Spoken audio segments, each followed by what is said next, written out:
All set. All right, let's get going. Please chime in if audio or anything cuts out. Let me know. All right, so I want everyone to get up and we're gonna do a little bit of shaking just to get the body warm a little bit so I can shake out those technical difficulties. Yeah, no right or wrong. Just get some energy into the body. Let any sounds out. Nice, good to see your beautiful faces.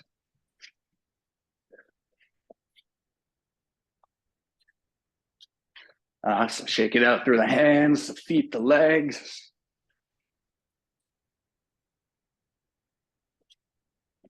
Dance it out.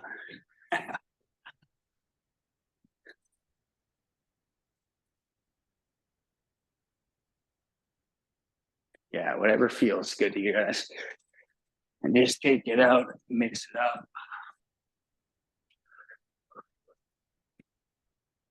We'll jump into some mobility in just a second. But I want to get nice and warm, get nice and weird. All right, as you guys are shaking, keep shaking.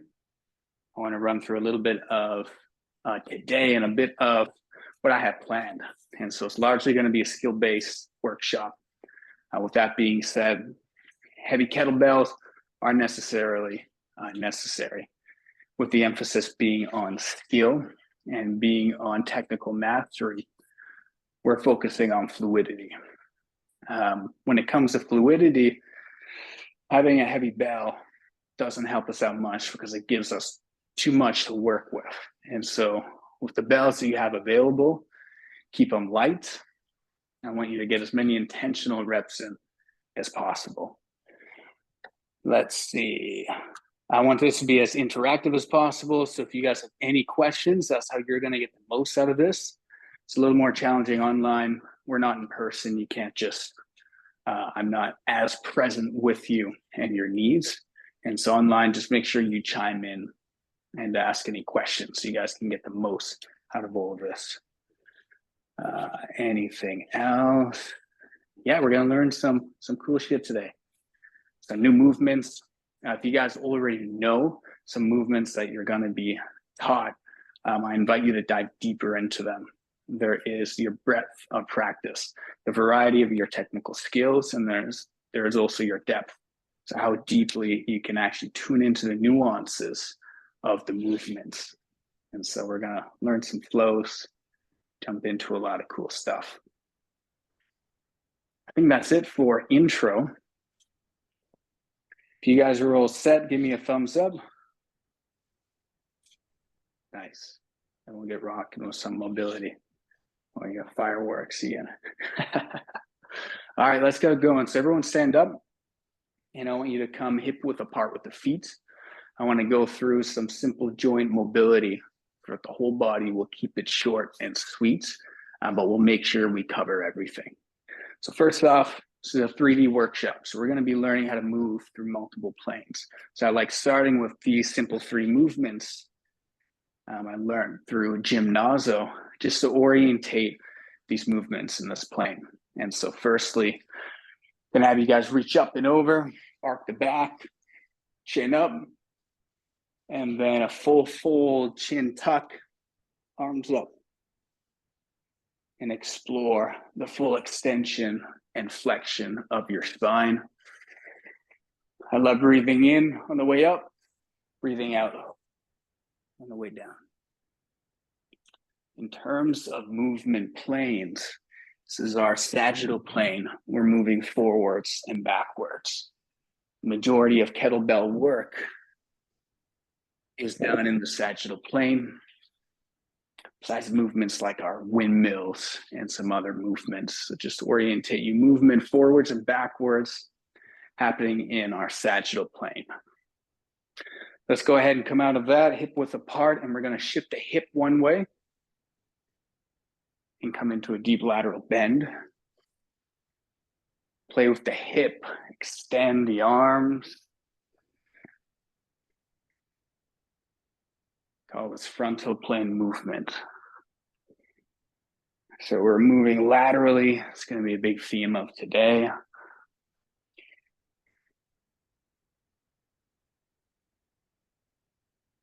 Awesome. And then we have rotation. So hip width apart, thumbs together out in front of you. You're going to rotate one way, staying nice and tall through the spine, and you can pivot your back leg. See what range you have. You don't need to push this. We're not bending. We're just strictly rotating along that vertical axis of the spine.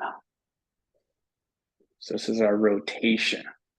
A lot of movements we're going to be doing today have some form of rotation, also called transverse plane movement. All right, let's come out of that. Let's pop the feet together, and we're going to draw some big circles with the knees, getting into the ankles as well. Switch directions whenever you like.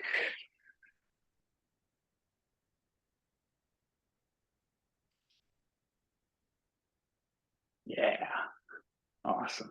All right, let's come out of that. We're going to drop into the hips. So hip width apart with the feet.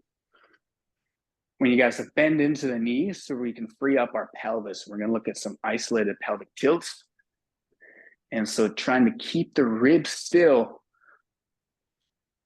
I want you guys to practice isolating anterior pelvic tilt and our posterior pelvic tilt. So back of the pelvis upwards, water would be running off the front, and then front of the pelvis up towards the ribs, water would be running off the back. And just explore what range you have here. If your ribs are getting involved, can you relax those and allow your hips just to create the movement? Trying to prevent any unneeded muscular contractions, like your glutes or your core or hip flexors. So just an isolated movement with the pelvis. It's important when it comes to kettlebell work. I want to keep the pelvis nice and neutral. I like thinking about pulling the front of the pelvis into the ribs. So there's a connection between the two. A lot of times the ribs will start to flare or the pelvis will start to drop forwards. This creates a lot of disintegrity in the spine. All right, moving on, we're going to do some translations. And so keeping our movements on the same level as the hip, I want you to shift your hip side to side. Might be difficult at first. I want you guys to keep the chest nice and still as much as you can. And we're just shifting the hip side to side, not going into a full bend, but trying to isolate movement in the lower spine to shift. Almost very similar to this motion. We're intentionally dislocating the bottom portion of our spine. There's going to be a lot of coordinated movements today. A lot of whole body movements, coordinating rotation, hinging, lateral movements. And so to learn how to control things in isolation helps us then integrate them later. We're going to do the same thing with the upper body. So hands up, palms up to the sky. I'm going to keep my hips still for this one. You can tuck the front part of the pelvis upwards. I'm going to try and translate or shift side to side without moving my hips. Turns into some great dance moves. Nice. So hips still. We're not going into any bend. We're trying to stay on the same level as the shoulders and the hands. Nice. Nice. Let's go ahead and pause on the left side. So everyone translate to the left. Right palm face up on top of the head. Left palm against the leg. And we're going to side bend. So again, hips stay still. We're not twisting, just bending to the side. I want to push down with the left hand and push up with the right elbow. Nice. One more. Let's come back up to our neutral position. We'll shift to the right side. So translate first, left palm face up on top of the head, right palm beside the right leg, side bend. Pushing up through the left elbow, down through the right hand. Opening up side body.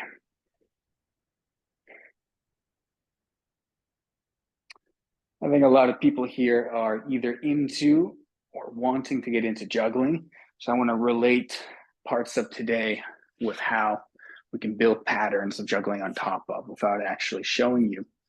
This motion right here works beautifully for movements like going under the leg, behind the back. So this intentional coiling helps generate a lot of momentum with different flips. Just so you know, fun fact. Yeah. Instead of being upright, like so. All right, let's move on. So I want to hinge down. I want you to bring your butt up or down to get your spine nice and straight. And then we're going to rotate up and look up. This is more of like a squat position. So I can elongate through my spine and rotate up. Look up as you do so. This is going to be some great movement patterning for our lateral swing.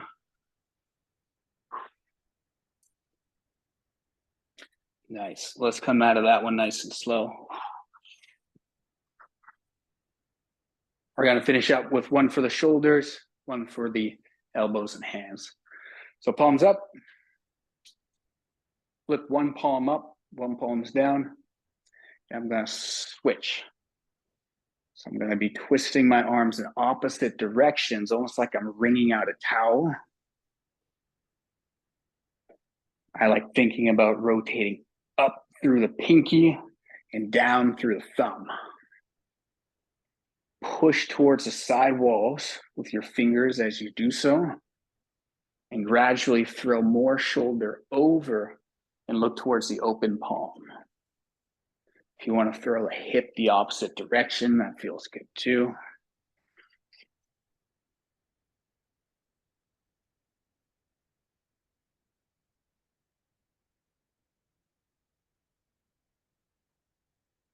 Nice, shake that out.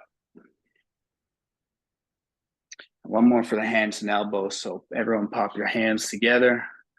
We're going to roll over our thumbs onto the back of our hand, up and through, back onto the pinkies, back onto the palms of the hand. And we're going to repeat that movement. I like thinking about drawing big circles with the elbows and getting into the wrist as well. As you're doing this, you want to just do some gentle circles with the neck.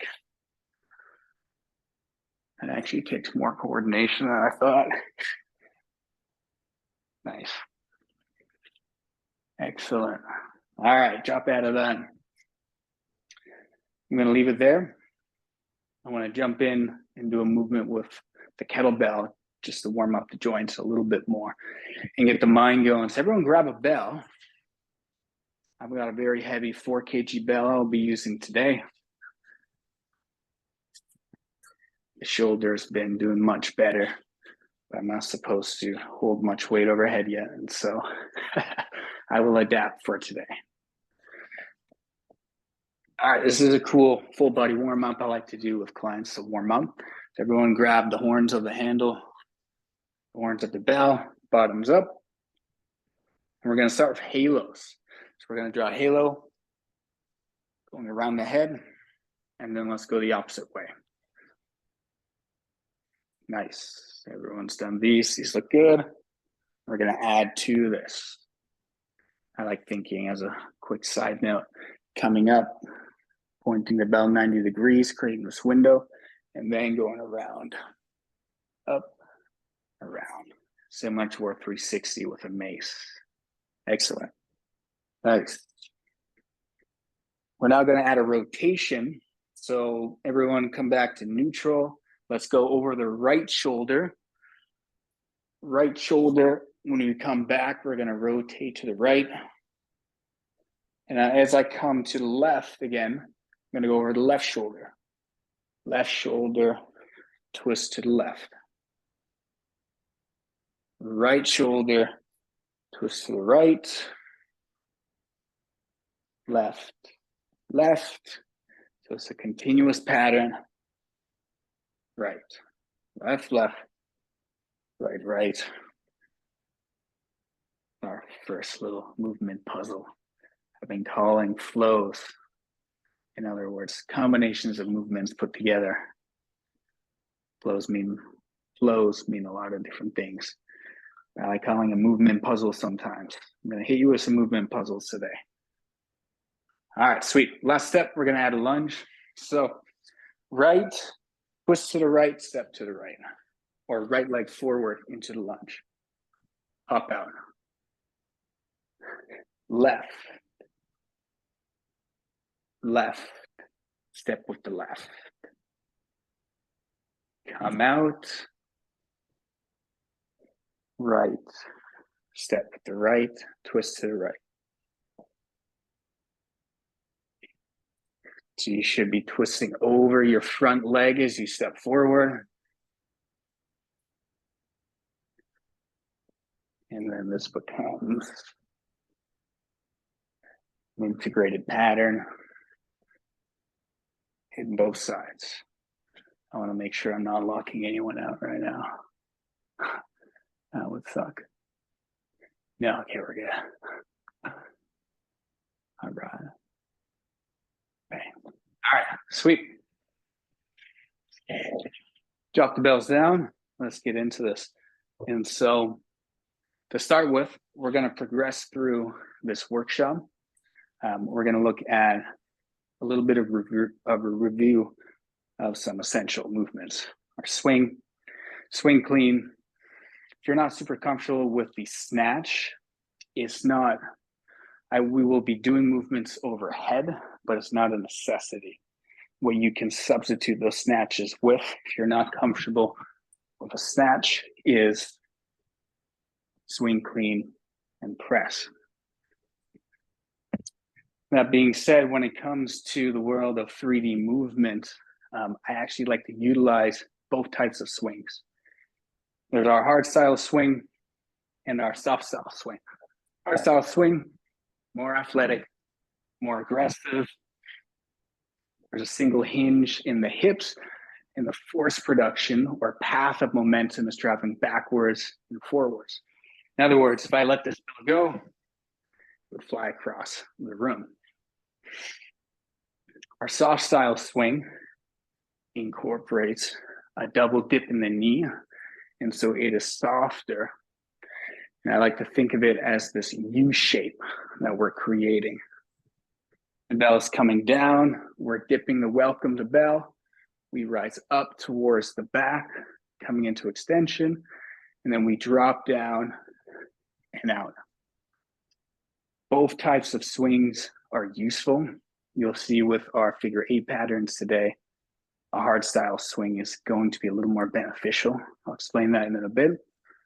When it comes to juggling and general fluidity, soft style swing allows us to slow down and have more control over the exit. And so we can do with the kettlebell as we wish. For juggling, because the soft style swing has an emphasis on rising upwards, it helps us more with our juggling as well, because we don't have to fight that bell escaping us. So let's get into both. Just a review. I'm not going to teach you guys how to do these. It's more going to be a review because I expect that you have done swings before. Let's jump into our hard style swing. So thinking about producing force backwards and forwards. As that bell drops down, I'm meeting it right before it meets the hips with that hinge. And I'm coming outwards back into extension. Nice. I'm so happy you guys all know how to swing very well. Yes. I did a workshop here in town. I had both a kettlebell sport athlete, someone who had never touched a kettlebell before, and some people who are generally athletic. It was such an interesting mix of different skills to bring together. We'll look on the same page. Soft style swing. We're creating a double dip. We're going to slow things down, something that's often quite difficult for hard stylers who only know how to swing aggressively. The way I like to start these, if we think about this movement being a U shape that we're creating, both with our knees and our hips, I actually like to start with the bell in a resting position right outside my hips. And I'm going to very slowly start to find this U shape, almost like I'm rocking the kettlebell. And just feeling that rise upwards into the bum as it comes through the knees, and then that rise upwards as it comes out of my hips. Pranav, I can't see you, but I see something moving. I believe it's Pranav I hope I'm pronouncing your name right. It's from India, and it is, I believe, 3 or 2 a.m. Yes. there right now. Yeah, what time is it, Pranav? It's actually 1 o'clock at night here. You're a champion. Thanks for And coming. I'm doing it on my terrace, so that's why you might not be able to see me. That's all right. As long as you can see me, I trust that you're going to do just great. Thank you for being here. Awesome. So that's our soft style swing. Any questions about that? Yeah, I'm not going to be jumping too much stuff. Where's the weight in your feet off? Because I see you rocking your feet, so like the bell between your legs, weight in your heels. So I find with, I'll be curious to hear Ian's approach on this too, because he does a lot of sport, coaches sport. I do my pendulum swings or soft style swings differently depending on what I'm doing. I see that the soft style swing is like an entity itself that changes depending on your needs. Generally, if I'm to do a pendulum swing, on that backside, my feet may come up a little bit, in particular this opposite foot, just like this. There's nuances to the pendulum swing that we won't get into. One thing that I don't necessarily like seeing is a full heel rock. So my toes coming right off of the ground. But yeah, Ian, jump in, and what's your 2 cents on that? I can expand to more. Yes, it's perfectly okay to do. Nice. I think you may get introduced to kettlebell swinging with the framework of both feet must grip the ground, but with sport, it's different. You want to minimize muscular tension, right? And that's a lot of muscular tension to keep both feet flat. Yeah. So generally with sport, our goal is to swing or snatch or whatever for as long as we can. So any type of moving or rocking is allowed. There's also rotation that's allowed. Yeah, so it's okay. Excellent. Awesome. And I see people doing kettlebell sport, even world champion athletes, differently, which is interesting, slightly differently. And so it's also a really cool thing that you can sort of adapt yourself. As long as there is this emphasis on effortlessness, efficiency, and this rising upwards. Ian, you're going to pop in and say something else? Yep, that's it. It's different. The body, basically, commonly in sport, you're given principles to follow. Like, and these are the principles that will keep you safe. It should be very minimal. Beyond that, each person, depending on their height, their weight, where the weight's distributed, is naturally going to create their own style. And that'll slowly emerge after hundreds and hundreds of reps. So that's why you see these elite champions setting world records looking very different. You know, they're abiding certain basic principles, but very different movement patterns. That's so cool. I love it. A quick expansion on that too, when it comes to something like juggling, there is no one right way to do a pendulum swing. And it should look different depending on your needs. For example, sometimes when I'm doing flips, I need a very shallow dip, just like this. If I'm doing, let's say, one flip, if I jump into something like 4 flips, or I want to go behind the body in a mill-like fashion, I'm actually going to be dipping deeper, much deeper into my knees to create more momentum. And so your swing changes depending on your knees, and that U shape can soften or become more deep. It's really cool. So just think of it like and trying to articulate this more. It's fluent. It's like a language. Depending on your needs, your swing changes. All right. Let's jump into some swing cleans. Again, realizing that we are moving forwards and backwards. For now, if you would like to use either or, your hard style swing or your soft style swing, that's okay. I'm just going to be using more of a hard style approach for one pattern of movement, our figure eights. Other than that, you can choose the swing as you will. Nice. So let's go ahead. Same side, swing, clean. Nice. What would happen if you change your intention for doing these? Not to get anywhere, not to get a certain amount of reps done, but to actually make them as fluid and graceful as possible. So just keep that in mind as we go through new movements.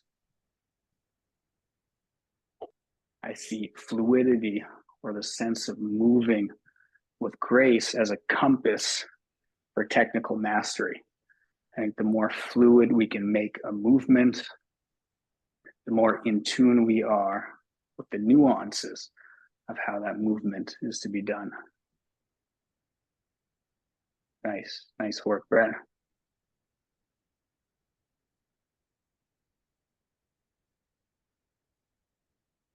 Tina, you got a question? Nice, Blake.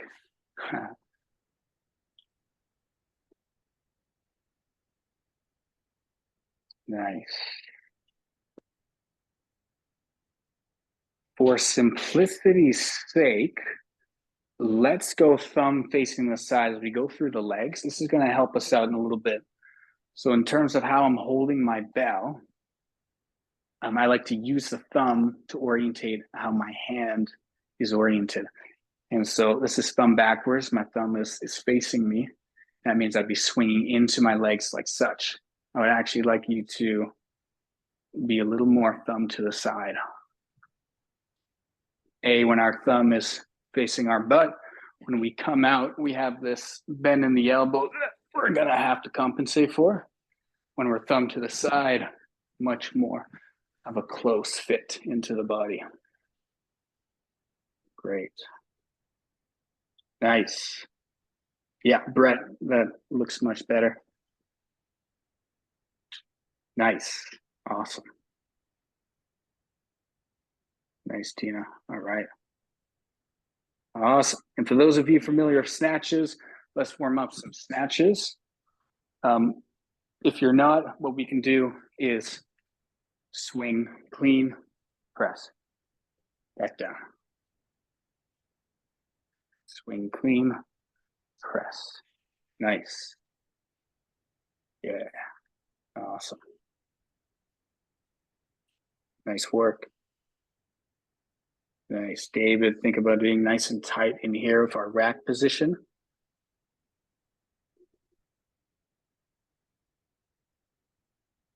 Great. So these are our kettlebell essentials, our swing clean, our swing snatch. Yeah, that's better, David. Elbow in towards the body. I like thinking about collarbone touching my thumb, or my thumb touching my collarbone. Nice. And wrist straight. You guys are looking nice. Switch sides if you haven't already, or pop the bell down. Yeah, we're looking good. Pranav, I can't see you, but I see a pink ball flying up and down the screen.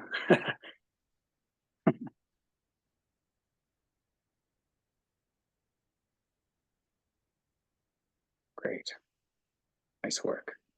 nice and close to the body. The keeper, in general, we keep movements to the body. The more in control we are of them.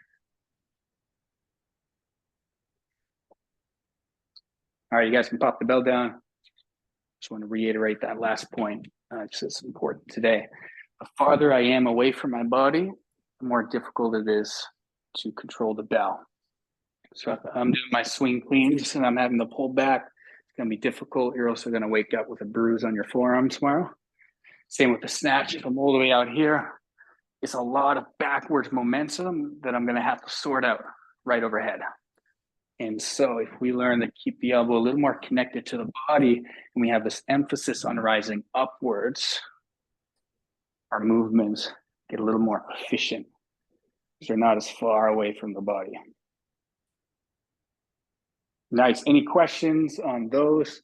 I'm going to leave it there for some simple review.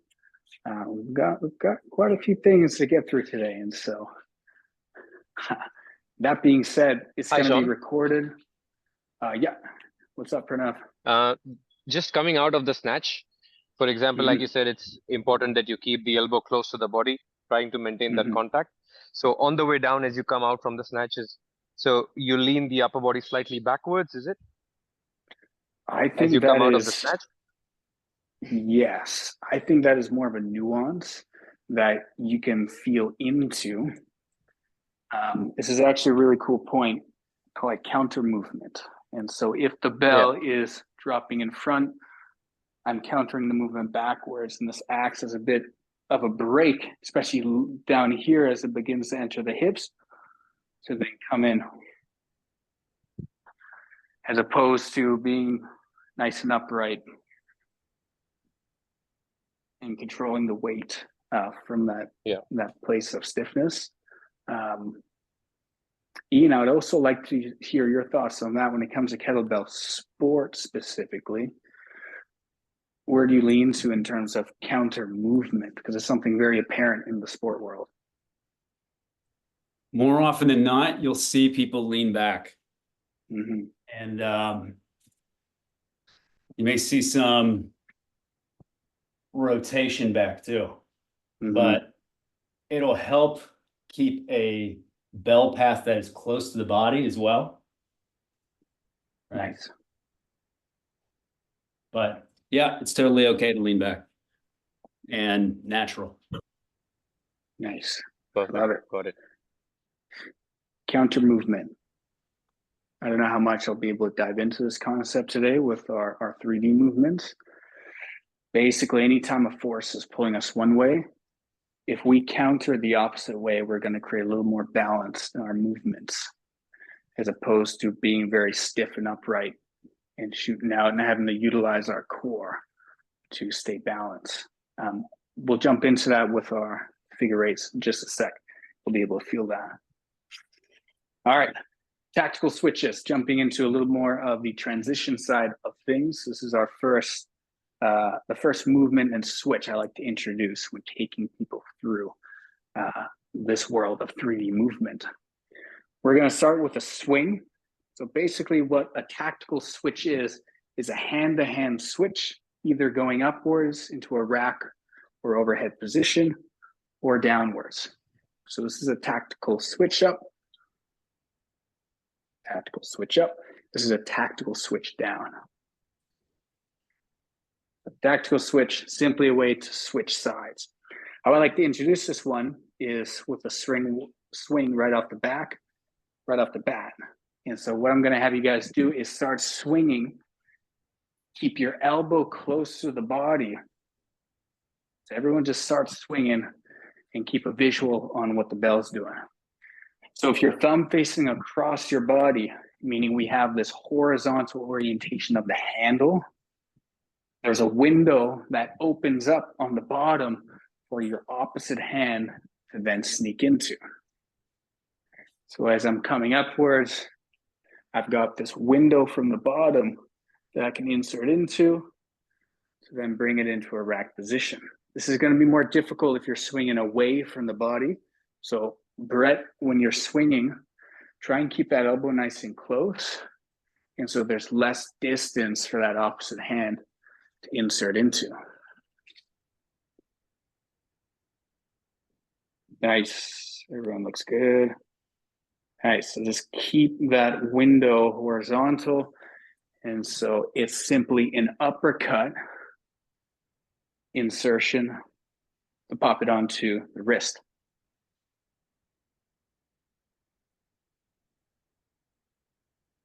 Nice. Keep your opposite hand nice and fluid and in sync with the swinging arm. So if you watch me, my left arm right now is swinging with the bell. This just makes this movement that much more efficient. So we're closing the gap between our inserting arm and the bell. Nice. To make this even smoother, as you insert, go all the way through. So I want your forearm actually making contact with the bell before you bring it in. This is going to prevent space through which the bell is going to smack the arm. And it also allows us to be a little more smooth. So as I insert, I'm not just grabbing the handle, therefore having that bell smack me. I am actually fully inserting, then bringing it back down.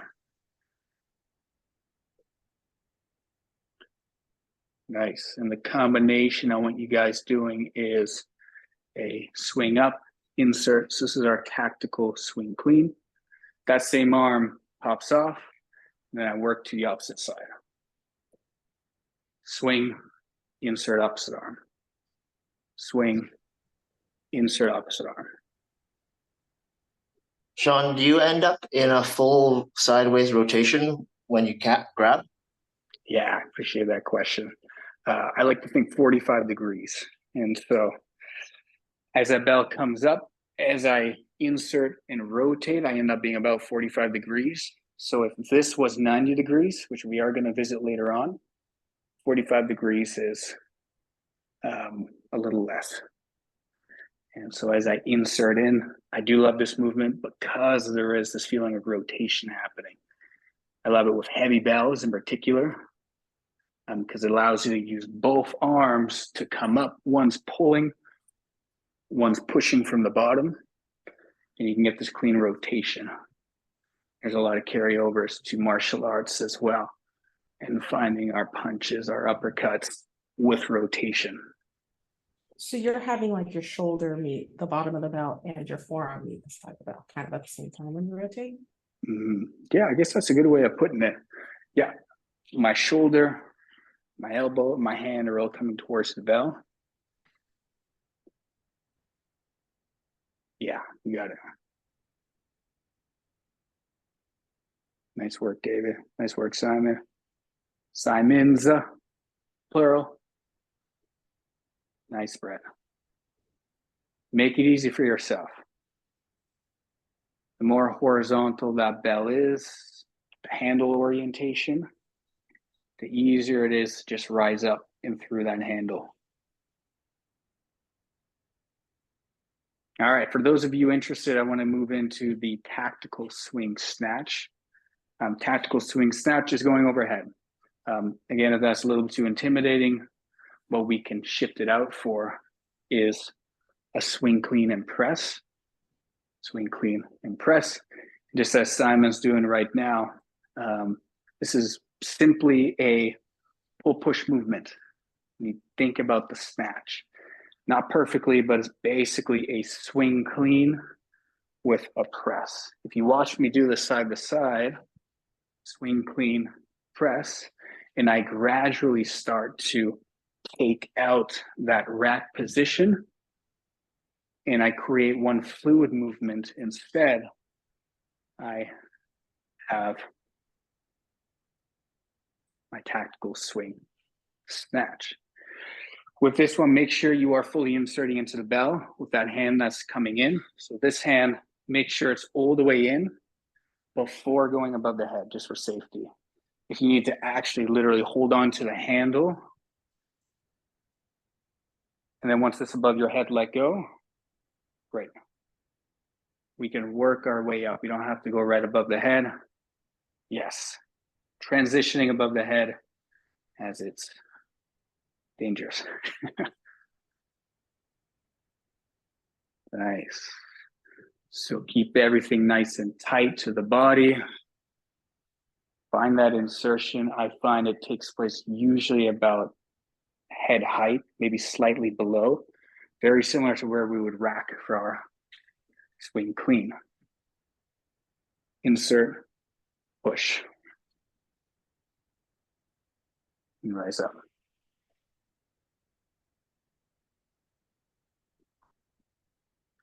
Nice work. There's no rush for these movements. Yeah, make sure that hand is in before letting go. And make sure we have this nice and easy horizontal window to start that movement through. Bang. Rise up.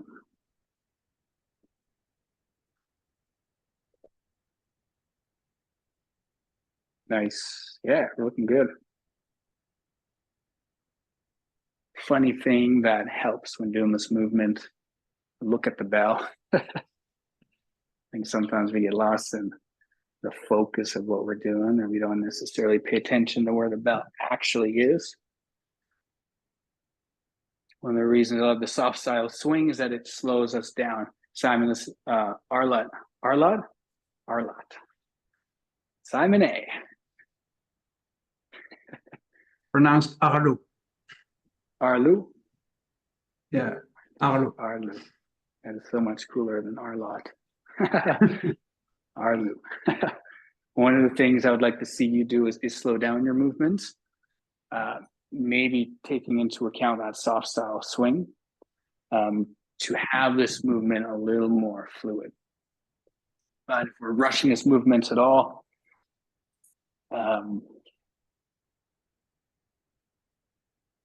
yeah, we are slightly unconscious to elements of the movement.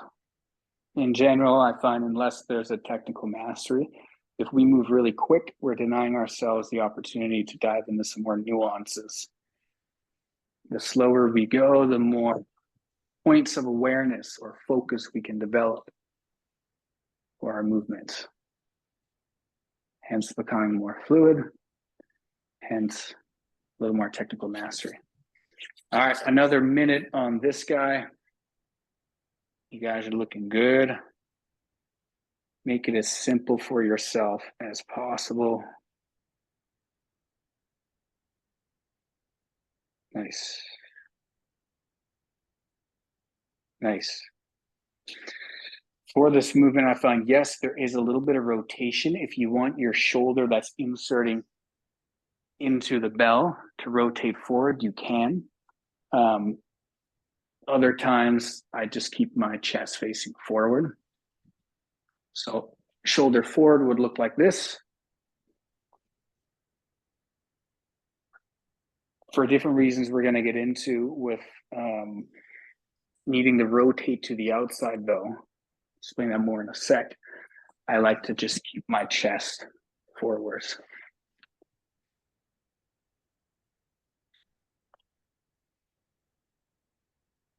Nice. We're going to be getting a lot of reps in today. So take your time. Rest if you need to. This isn't about getting the most reps done. It's about, again, intentional reps. I need you guys pretty recharged and not in a space of being too tired to focus on those things. All right, everyone drop the bell. Shake it out a little bit. If there's any more questions on that, awesome. One of the really cool things that happens as you guys are kind of shaking it out with counter movement. Let's say we got our pendulum swing. I can actually shift my pendulum swing to have more of this lateral emphasis. I'm going side to side. I'll show you what I mean by that. So I could do my tactical swings like so with that bell rising straight up in front of the body. My knees are going forwards and backwards. I wanted to introduce this concept of counter movement. I could actually drop into my legs from the side, and I get this really cool movement happening because I'm working this way. I'm not actually working straight up, I'm working to the side. If I drop in and almost create this counter movement in my swing, I can work up really efficiently. That's probably the best I'm going to be able to articulate that. Something I have been trying to articulate more is, again, this living entity of the swing. And so if we think about what we're doing, I'm dropping into my legs and I want to come out this side. I'm going to almost reorientate the path of the bell to come out. Now I'm going over here. I drop in. I'm coming out. It almost forms this peace sign going out. Something that I would rather not explain and have you really feel into. Nice, Simon. Yeah. And these are some nuances that we could spend a whole session on. But just as an idea of how deep you can go down this world of feeling, the more you just tune into the intention of what you're doing. If we're trying to get overhead and you just keep tuning into how can I get there a little more efficiently, you're going to start unlocking movement patterns and in ways of moving that just are naturally in alignment with that intention. All right, I just wanted to throw that in there because I think it's super cool. All right, so real quick, we have a tactical switch going down. We're not going to spend that much time on this, but we can grab the handle, pop it off, and this will come in handy for our figure eight pattern. So let's revisit this. I have a little bit more of a shake off, and I want to move on to our figure eights. So here, I like to actually grab the handle slightly, pop it up forwards into the opposite hand. You guys do a regular swing clean with that hand. Pop it off into the opposite hand. Regular swing clean. Pop it off into the opposite hand. Regular swing clean. Pop.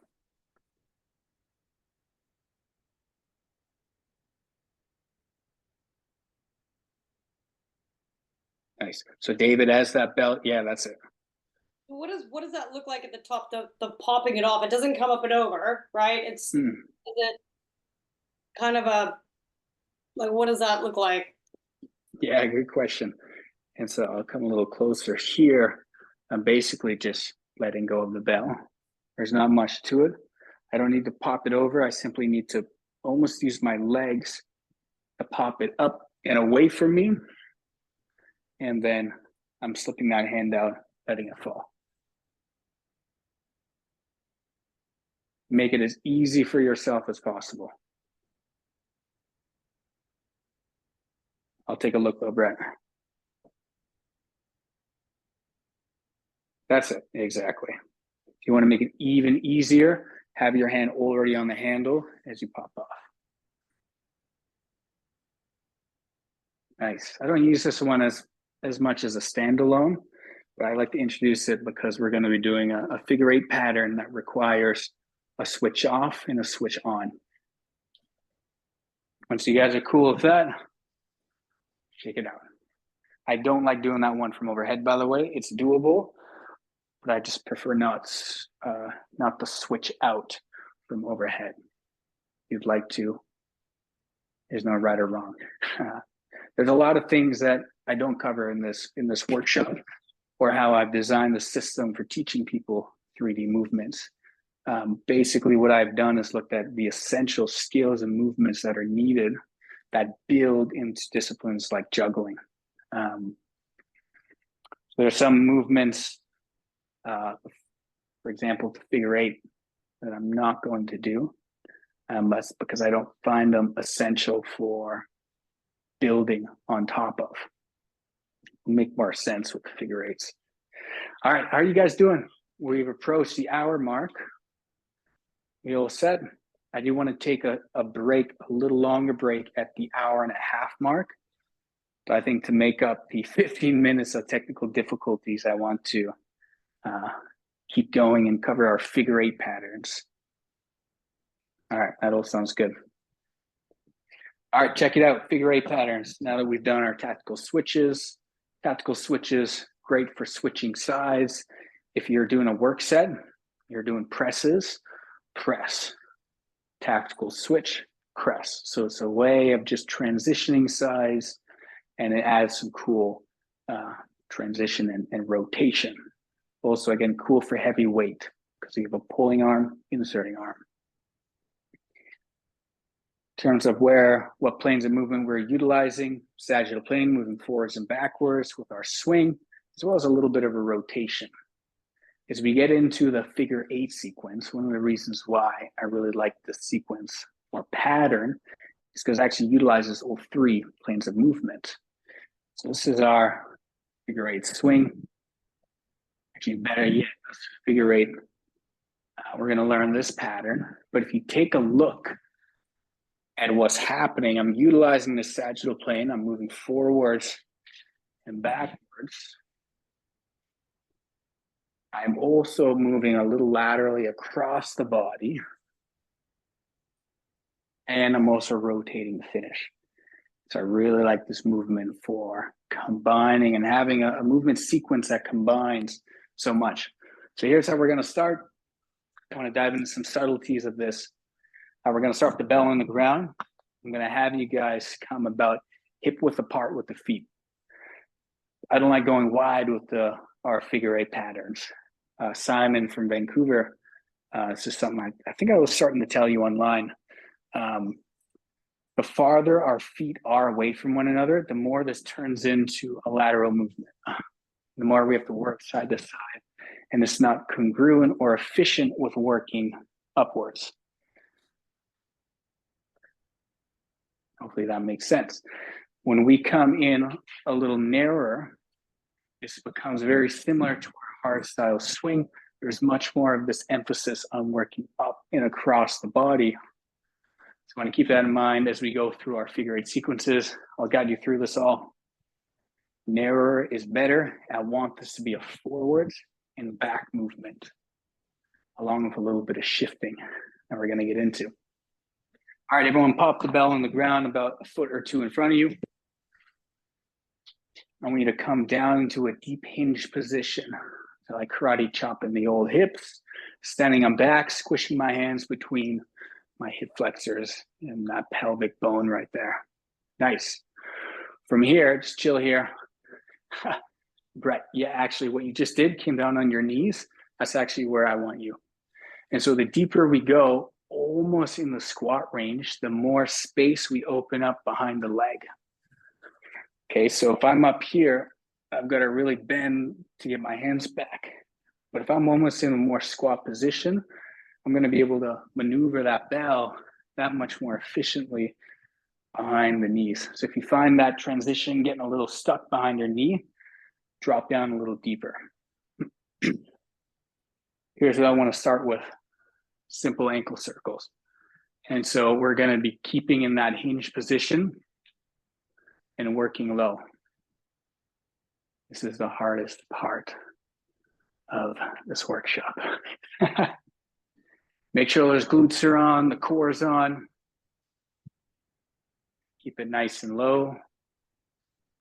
If you've grabbed the side of the handle, you'll be able to very easily switch hands behind your leg. Nice. All right, everyone drop the bell. Rest for a sec. What I also invite in the next round is a bit of a lateral shift. So the more I can actually shift my weight over the leg that I'm working behind, the more my arms are symmetrical to the knee, which makes it easier as opposed to switching over here. And then we also can start to shift side to side. We're still working forwards and backwards, but there is now this active weight shifting going side to side. I like to think of it as being on the outside of the foot. So if you think about pushing into the outside of the foot on the side you're working on, and then have that push you to the opposite side, we can create a lot of activation in the foot.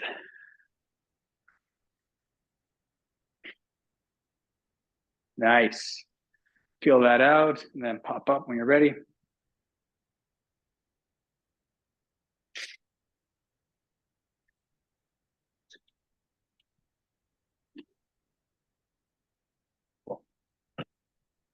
We're going to come up into a swing now. Full extension, just like our hard style swing. This is why the hard style swing comes in handy. If I do my figure eight sequence with a soft style, I get stuck behind my ass trying to transition hands. And so single hinge of the hips, come up full into extension. It is still a hip driven movement. And so because I'm staying narrow, because that bell is hugging my knee on the outside and it's staying close, it is still driven by the hips moving forward, like such. So try this out. Feet nice and narrow. Your knees will know how to get out of the way. Nice. No hand switch in front of the body. See if you can really nail that full extension. So full extension of the hips, head facing forward at the top.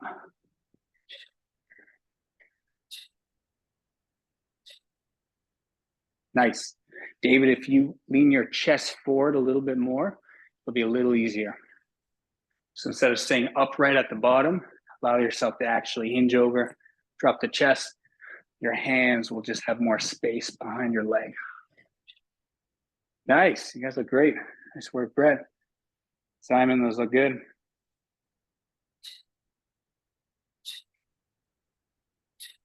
Nice. Yeah, that's what's up. All right, park it. Nice work.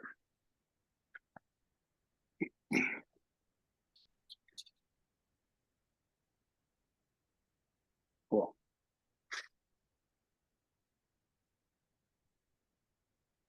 Figure eight to tactical clean. So what I'm going to do, I'm going to practice one side first, and then we're going to make this continuous by adding in 2 tactical switches. Keeping it simple for now. Here's the movement. So I'm going to come around my leg. As I come up into extension, I'm going to find my tactical switch into the side. From here, I just want you to reset. So we're going to pop it down, put it back out in front of you, hinge down. That's it. Back down. Up. Back down.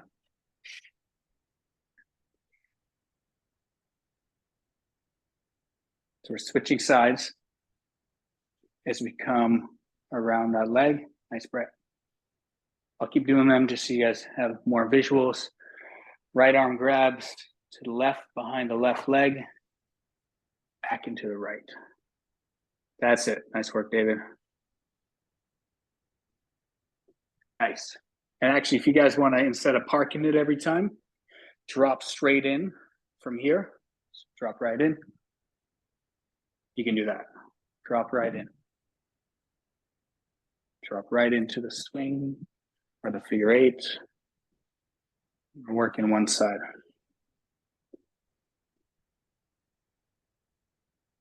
Nice. Tina, I would be curious if bending your knees a little more at the bottom would make that a little more fluid. Nice. Because generally that transition of hands happens behind the knee. So if we bend the knees a little bit more, sometimes it becomes a little more comfortable.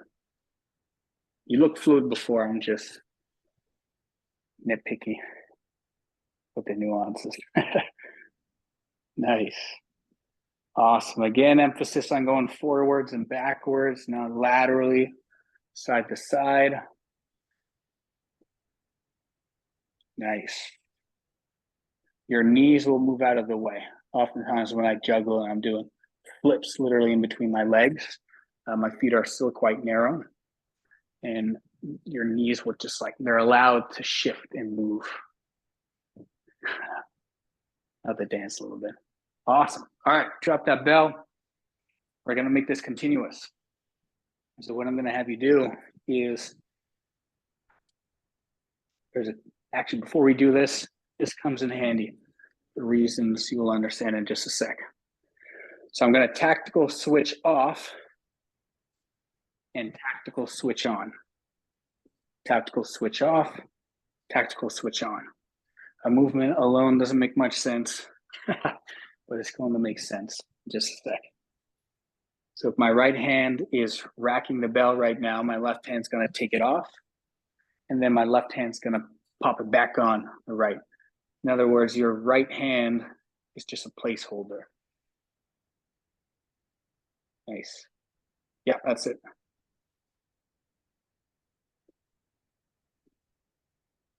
Yeah. Bang.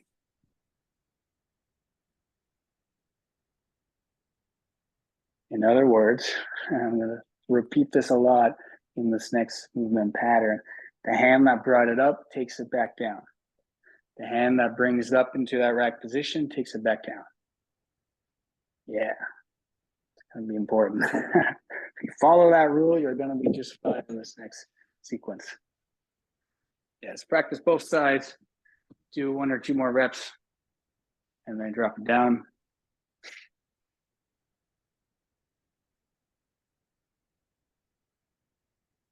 All right, so we're gonna do a follow along. So I want everyone to follow me.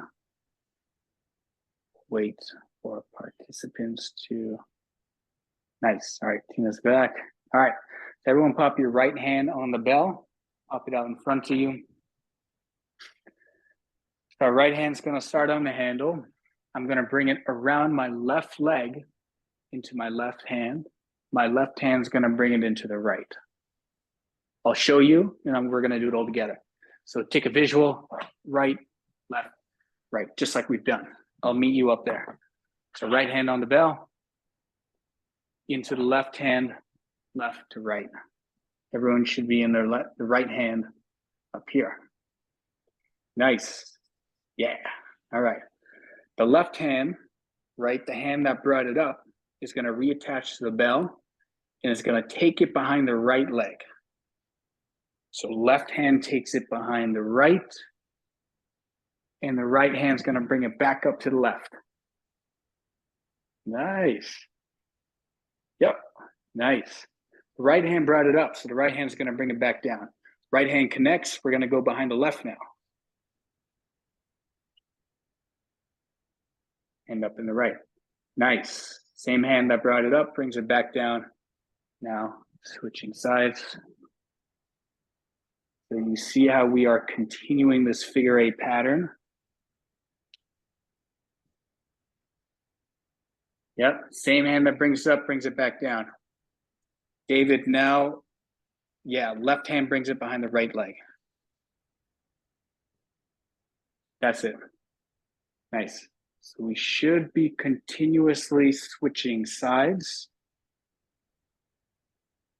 And if you just keep in mind the same hand that brought it up brings it back down, you'll be okay. Nice work. So this is a really cool way of switching sides, transitioning, and it makes it continuous. Yeah, Simon? Do you alternate between the 2 corners of the bell when you switch yes, hands? good question. Yeah, it's a good size. So if I wanted to dive into that nuance, in a rack position, because I hold it more like a sports style athlete, I always have one side open. And so I'm grabbing that side. I'll come closer. Okay, and I'm taking it down. Even as I switch behind here to the opposite side of the handle, I bring it up. I actually now have this corner perfectly right there. And so it works really well.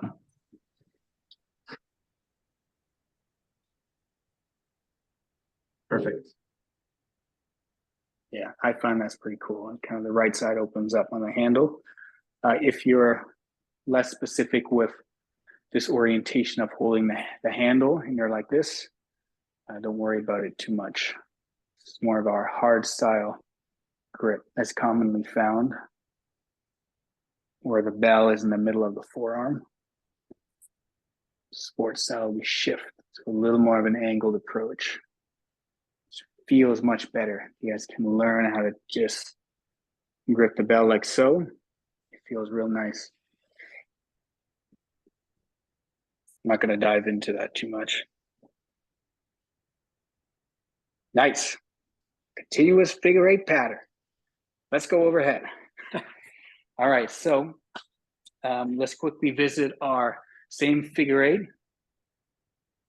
But this time I'm going to rise past the rack position overhead. Again, if that's too intimidating, start here. So what that's going to look like is tactical switch, press, back down.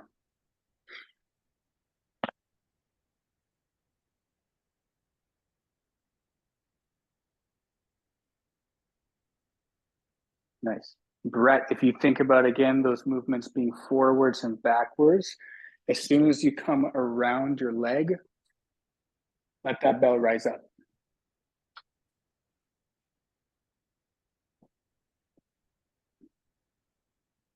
Yeah, better. Nice. Better. I don't like using that word. More efficient. Nice. David, again, it's a tactical switch. So as I'm coming around, I want to work up in front of the body and still have this horizontal window open. So this switch is getting a little difficult. Revisit your figure eight swings and just make sure as you're coming up, again, you have this window opening up from underneath the bell to then switch hands and end up overhead. Yeah.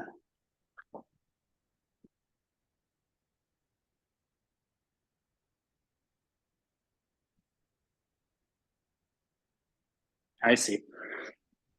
This will be good to re-explain too, actually. So as you guys are coming around the leg, for those of you still kind of stuck in switching hands with the figure eight pattern, if you come around the leg, for now, you can think about having your thumb facing you. In other words, when I come around that leg, if I point my thumb, it's facing towards my body. So I'm coming out around the leg flat, like this, as opposed to thumb forward or thumb away from me. So my palm was facing backwards. I'm coming out like this. If I just follow that up, I'm going to have this window, again, opening up from the bottom of the handle through which I can insert into and switch sides. Bang. So you don't need to flip your hand as you come around. Again, make it as easy for yourself as possible. Thumbs are facing towards each other, and I'm uppercutting from underneath. If that makes a little more sense. Yeah. Nice. Again, making this continuous, I don't like switching out from overhead. So to make this pattern continuous, what I'd like to do is this. And so start on the floor. We can run through this all together as well. Nice, David, that looks better. Right hand to left, left to right. Instead of switching out from here, I come back to a rack position. Then that same hand I brought it up, reconnects all the way overhead. Back to rack. Again, this hand that brought it up. So it's going to reconnect, go behind the opposite leg. Down, reconnect, switch sides. Switch sides.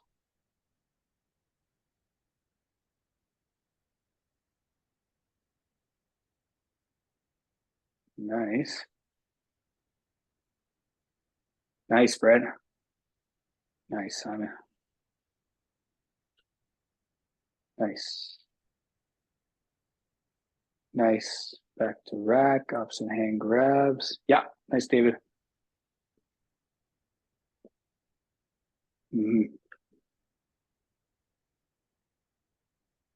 Nice. Yeah, you guys looking good.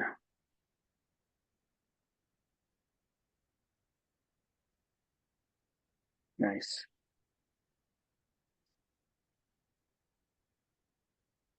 Great.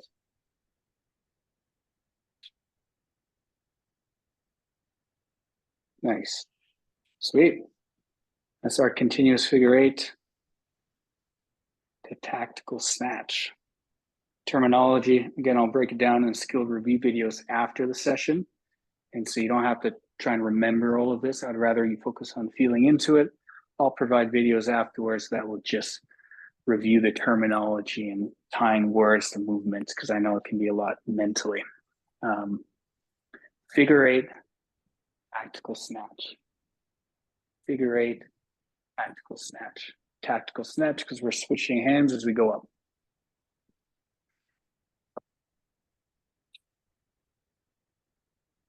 Let's make this relevant. Let's do one little flow and then we're going to take a little break. So here's what I want. Figure eight, that exact movement, great for switching sides. Just adds on a lot of spice as well. At the end of the day, I do get to switch sides as I do so. We're going to be tying this into some lateral movements in the next little bit. But here's what I want to do. I want to do, actually we'll start on this side. So I'm going to do a press and a regular swing clean. And then I'm going to switch sides. I'm going to press, and I'm going to do a regular swing clean. And then my opposite hand's going to grab, and I'm going to switch sides. We'll run through it together. Everyone, pop it on your right hand. Another movement puzzle.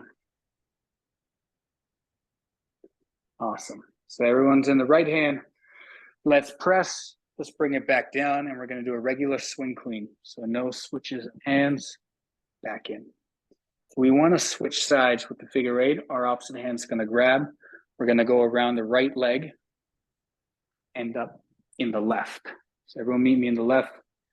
You got lost, meet me here anyways. We're going to press. We're going to do a regular swing clean. And then technically the hand that did bring it up way back when is going to connect. And I'm going to find the transition of sides through that. Press, swing clean, switch sides. Nice. Press, swing clean, switch sides. So when doing my sets in the gym of movements, I do literally just use these movements in my workouts. So I find it fun. I'll usually build a sequence on one side.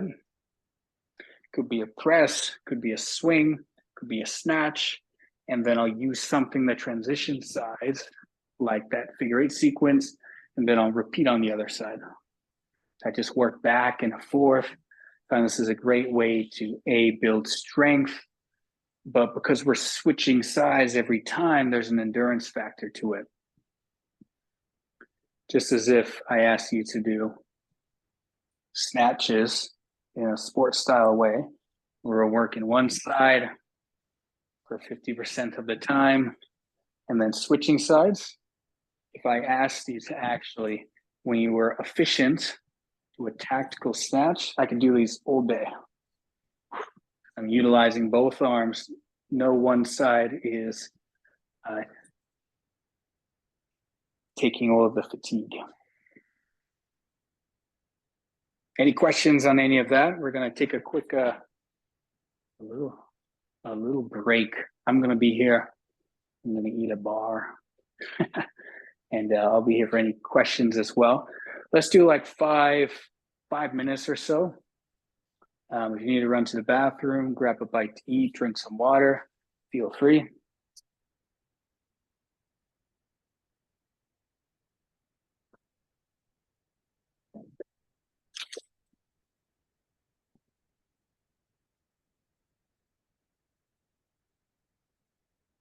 How you doing, Blake?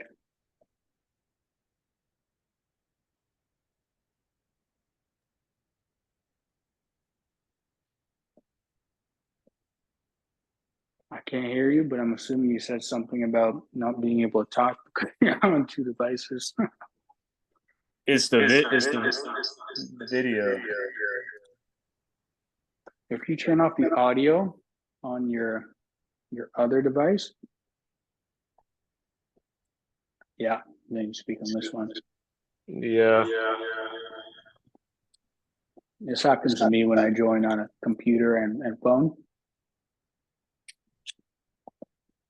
Just have to like leave audio. Oh.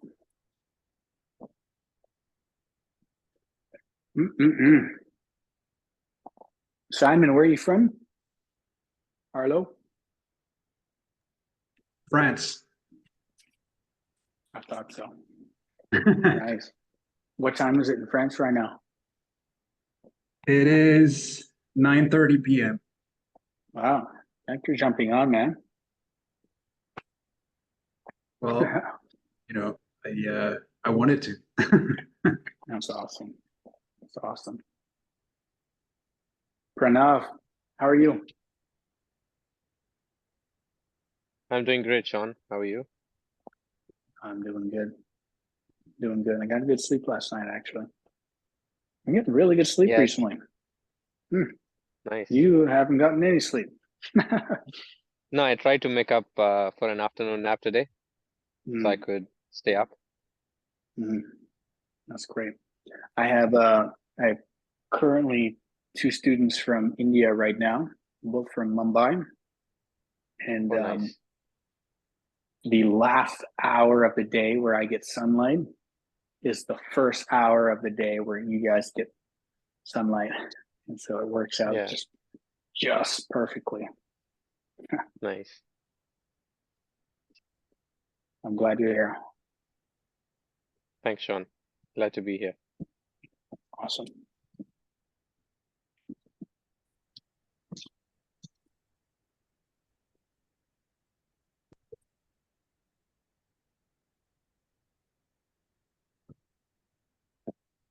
Simon, have you messed around with juggling? I imagine you have. Yeah, to mess around is the right terminology. I've tried it. I mean, your messing around looks a lot better than mine. That's one way of putting it. But Cool. yeah, I've actually bought that very 12K bell just for that. Nice. I find it might be a little bit too heavy to start. I don't know. I do manage some basic flows, but I'm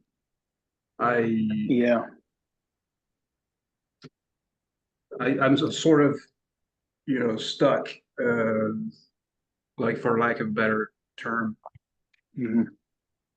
Getcha. Yeah. Now, there's not a lot out there in education for juggling right now. I'm just about to put out a course covering basically everything we'll learn in this workshop and some additional varieties of movement with the bell. And then I'm going to jump into an intro to juggling. Because, there's not a lot out there right now besides individual coaching, which I find is still the best route for learning from someone with experience, because it's an intimate setting and juggling's just complex.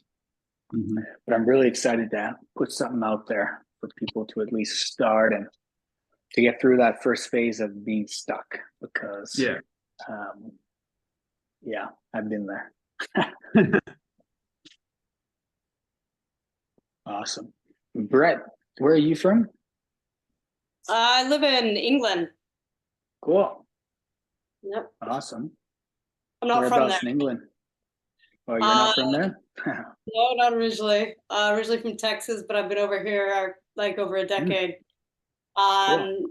Near Reading. I don't know my British geography very well, but My mom was born and raised in London. Oh, okay. So I am British myself. I've never visited yet, but I would love to. Wait until the summer. So I don't. hear. Mhm. Nice. Oh, geez. I got 2 cats that are running around.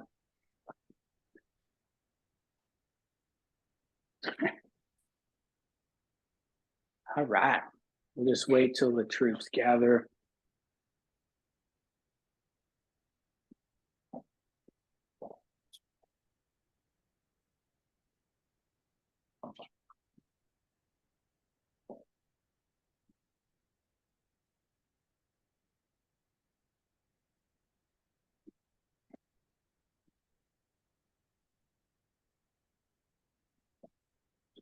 Tina, are you from San Diego? You are, right? Yes, I am. Can you hear me? Because my microphone has been weird. No, yeah, you Okay. sound good. Okay, good. It just started raining, and so I opened the garage Oh, so I yeah. can. We don't get it that much, and I like it. I get you. We get a lot of rain out here, and You're in BC, sometimes it's right? not as present. Yeah, west coast of Canada on Vancouver Island. Nice. Just off of Vancouver. Mhm. Vancouver is beautiful. It's gorgeous. Yeah, we're very grateful to live here. We got lots of forests and pretty mild climate too. Yeah. But yeah, it's gorgeous. Yeah.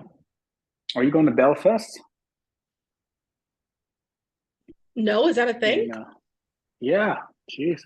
Where is Anyone it? here? I believe this year it's in Austin, Texas. Mm. Such a cool event. It's basically any kettlebell coach you know of from the US, all in one event. So it's an event, a big event. Last year we had I think 100 people there, and we have all these kettlebell coaches specifically from different disciplines. You know, sort of representing flow and juggling. There was classic. There was. I don't like how Zoom does that. It's very distracting. Thumbs up. There was hard style. There was all these different disciplines, and it was 2 days of just classes and kettlebells. And for anyone who loves kettlebells, it's just like the dream come true of everyone come together just to do kettlebells. It was a lot of fun coaching. All right, I want to get back to it. This year, it actually might be. It's happening in March. It's actually coming up quick. But I'm having a baby around a similar time, and so I would, as much as I would love to be there, I am needed here. And I'll miss it this year, but next year, I'll definitely be there. Might even be able to get one up in Canada. All right, you guys, we ready to go? I think David's hopefully on his way.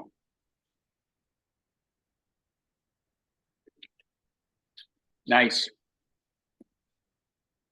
All right, let's start exploring lateral patterns.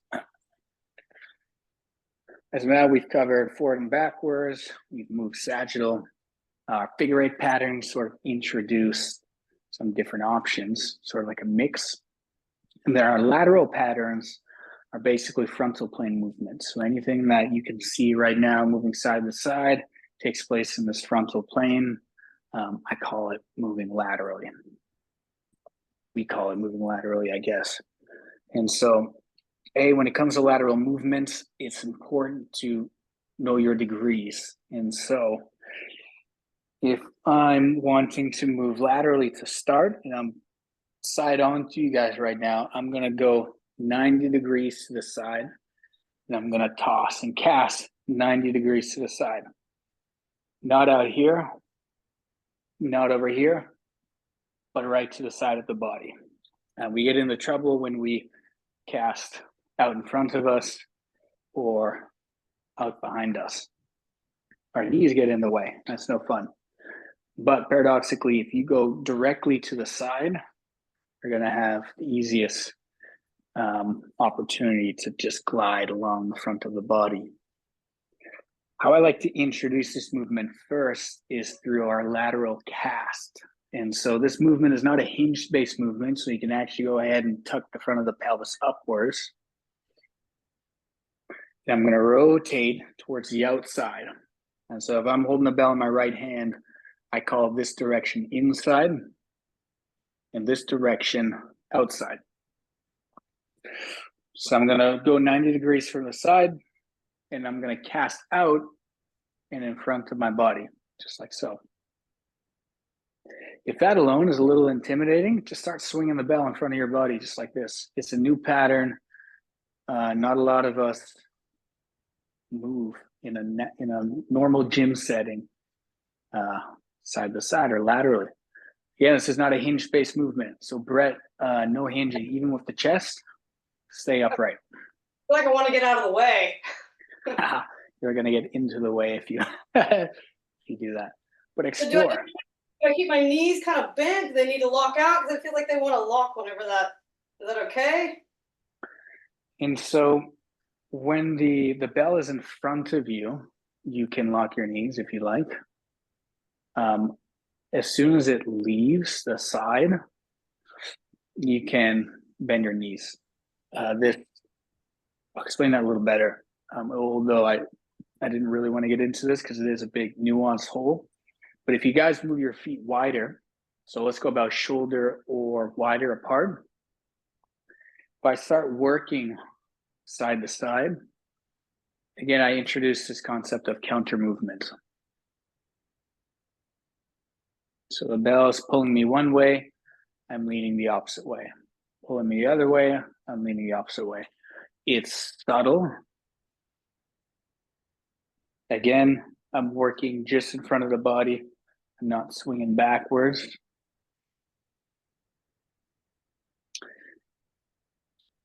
Nice. And again, we build this harmony with the kettlebell. I'll throw that in with these movements, this idea of counter movement. It will increase your fluidity and sense of connection with the bell. But sometimes it can get into the mind and become a lot to think about. So if you find that becoming apparent, hip width apart, the feet's fine for all of our lateral movements. All right, so our lateral cast. We're gonna go outside.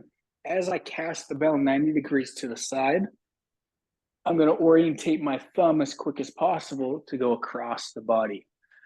Again, if I was to point my thumb, the bell is coming across my body like so. I found this is the most efficient way to travel across the body. So racket. All right, I'm gonna turn towards the outside, cast, orientate the thumb, scoop across the body. That last portion is to now bring it up into a rack position on the inside. If you guys want to join me in the right hand, I'll just talk through it if that is helpful. So it's in my right hand, I'm going to turn towards the right. I'm going to cast out and end, turn towards my left. Yeah, right here. Nice. From here, I'm going to rotate back towards the outside. Cast, bang, rotate out. Cast, bang, rotate out. How do you get it to not crash on you when you're get it back on the inside? Yeah, that's a challenging part of this movement. If you make sure you rotate it to that side, you're gonna treat that rack just as if it's happening in front of the body. And so as our rotations help us cast off easier, instead of casting from here, I rotate, I can treat it more like our regular swing release. So make sure you're rotated in, and then Tina, you're gonna have to also, pull back, insert through. It can be challenging in this particular setting, but here that bell likes to get away from you, so we're gonna pull it in, nice light grip so we can insert, right in, then bring it in. Cast, bang, cast, bang, cast.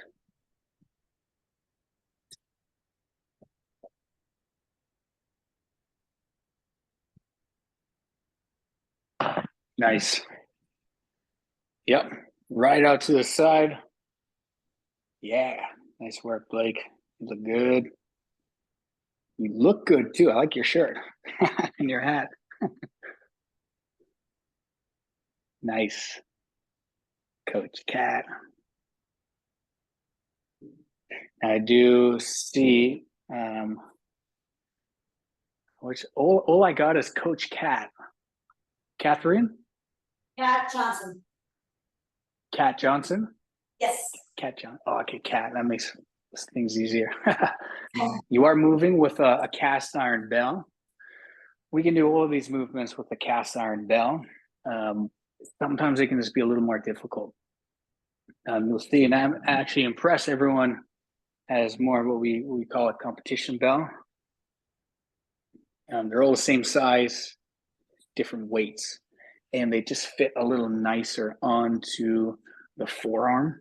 The cast iron bells, because they're a smaller ball, it just takes a little more finesse to not have that crash onto the forearm.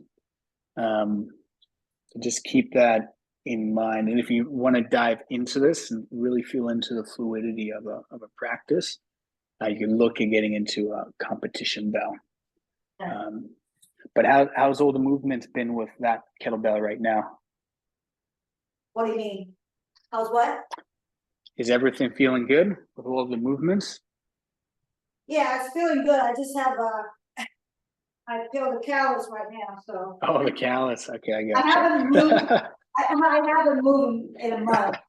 Yeah. So. Oh, well, welcome back. That's all. I thought you were shaking out your hand because you kept dinging your forearm with the kettlebell, but it's the calluses more so. Yeah, I'm trying not to rip them all open. Yeah, nice soft grip. One thing that might help, that is awesome to keep in mind for kettlebells anyways, is to release the bell onto more of the fingertips and keep nice light grip.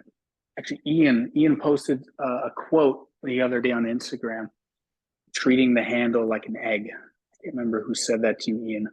That's something I've actually kept in mind as well. A light grip's really important. It allows us to maneuver our hand around the handle easier. And then when we grip hard, we often can form more calluses easier and tire out the arm. So that might help. I'll just throw that in there, and that'll be good for everyone to know.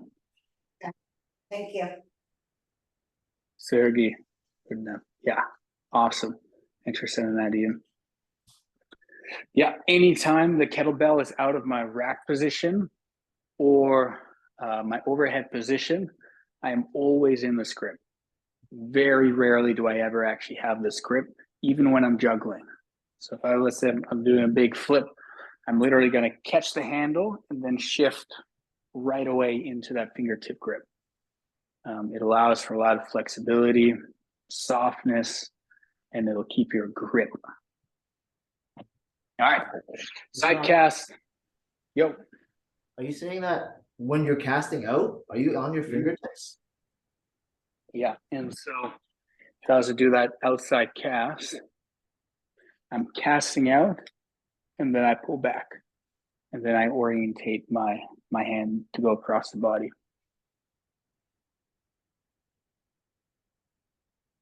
So anytime we pop it out from our rack position in front of the body as well, I pull back into more of this fingertip grip.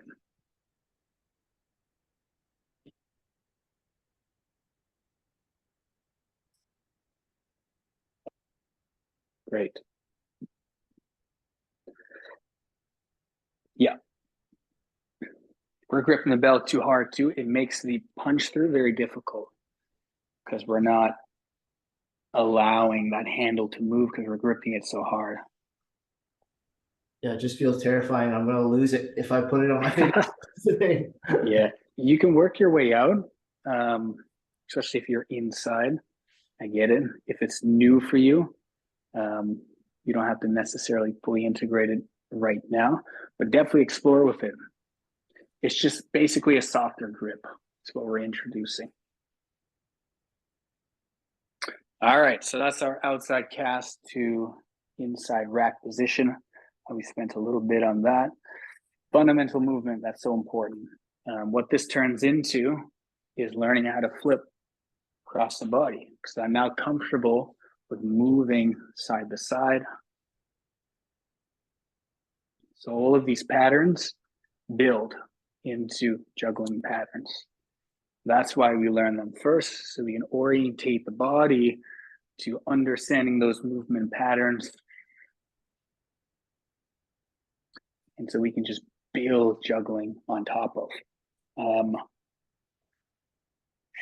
Let's jump into this lateral pattern. So feet hip width apart or wider. I'm gonna cast outside and I'm gonna tactical switch to the opposite side. That tactical switch happens pretty close to the receiving shoulder. Bang. Outside cast, tactical switch. Bang. Should be nice and simple. Again, find that horizontal window of the handle so you can uppercut and insert into. Keep it nice and close to. Nice.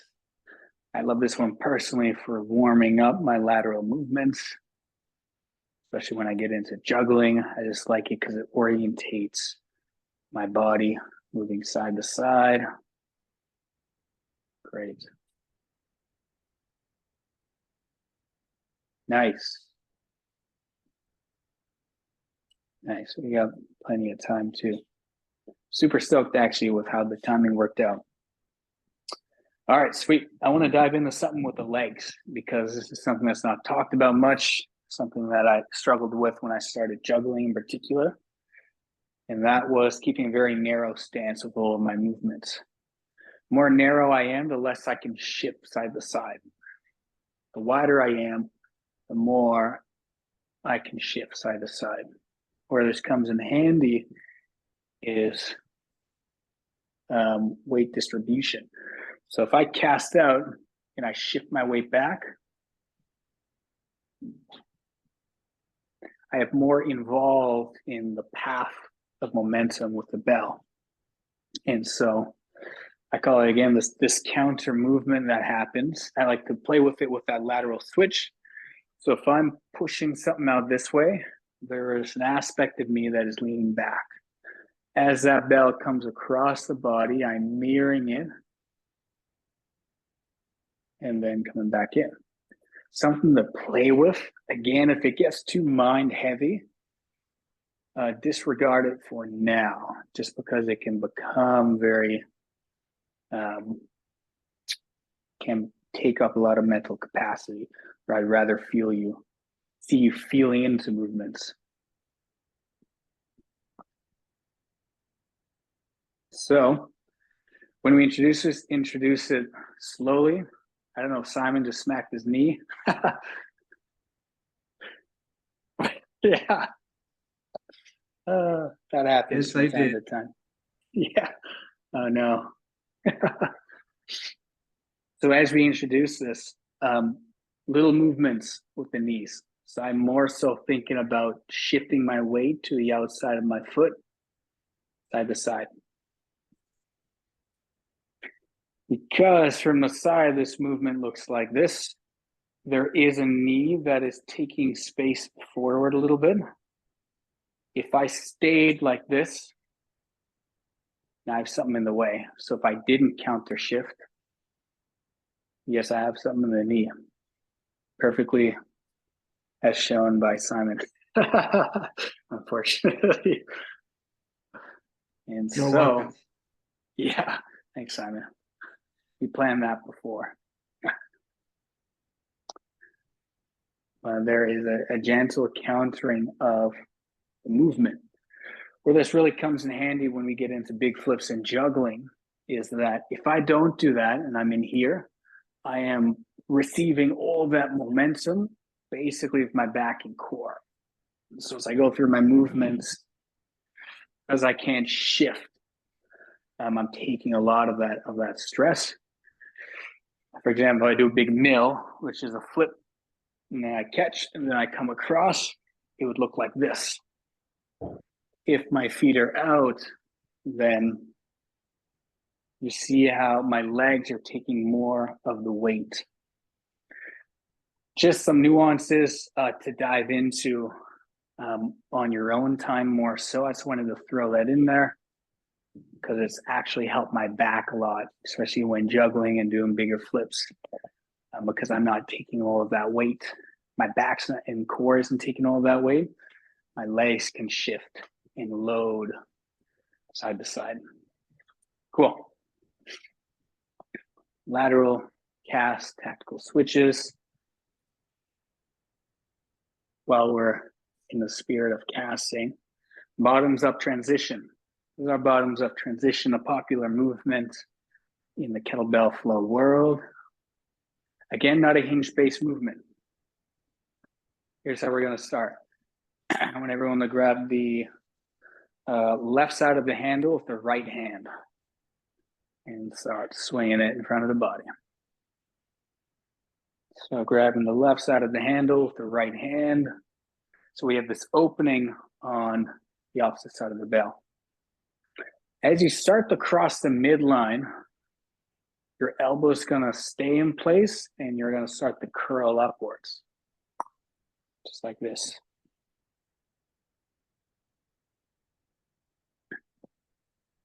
Nice. As you go higher and higher, you're going to eventually come up, watch your face, and you're going to connect with the handle with the opposite hand.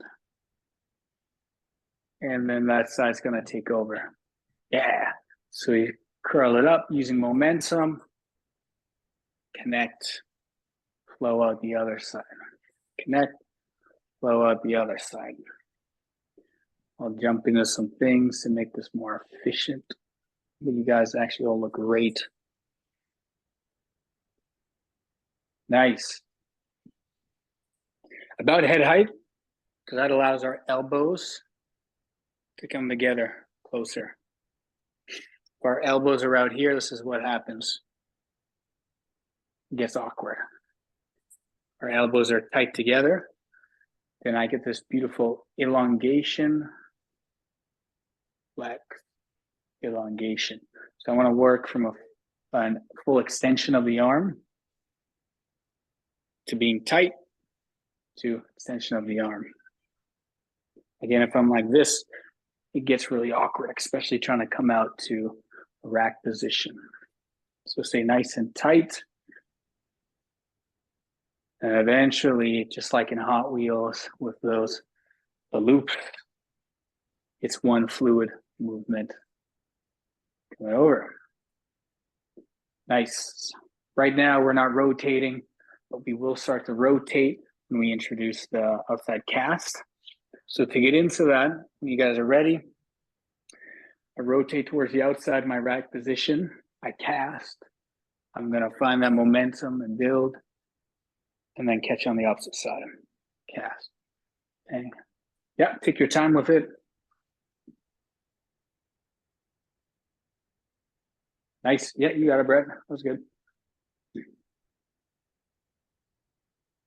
Yeah, nice. Yeah, start feeling into that fluidity of drawing circles. Something that I absolutely love about the expanded world of kettlebell movement is that all we're doing is drawing circles with the bell. And the cleaner and more fluid our circles, the better our movement is.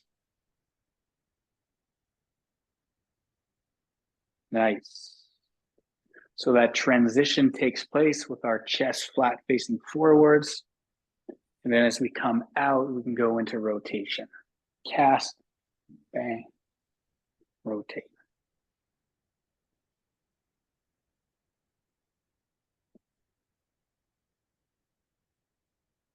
Nice. You guys all look great. Yeah. Great. There's this idea that I've been introducing a lot into my students' work.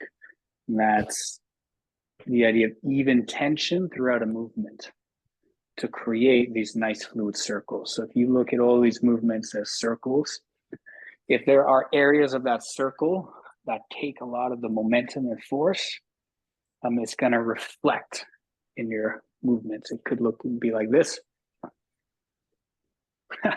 It could be throwing out too quick. Therefore, there's a buildup of tension here, and then it drops. And so if we cast and we transition with this even sense of tension, so every part of my movement feels like it's carrying an even amount of tension, we move very fluidly. Nice. So again, fluidity as a compass through technical mastery. You just focus on how can you become a little more smooth and fluid and efficient. We're opening up more opportunities for awareness and the subtleties and nuances.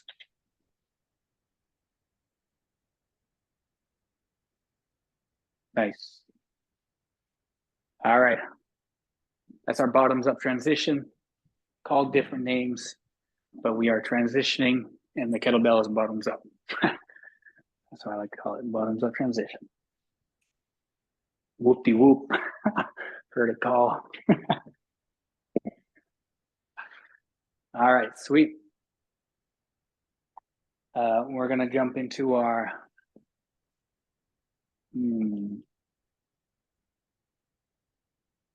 let's play around with something before we jump into that.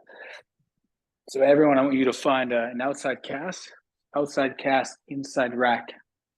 And then this time we're gonna inside cast, outside rack. We're gonna cast from here, back the opposite direction.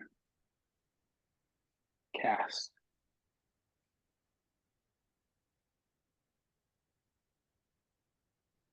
So we're working with the same side. Nice. I haven't touched much on the feet and what they're doing. Right now, if they're pivoting, let them pivot. I'll sort of leave it up to you what feels good with how you're orientating and moving the feet.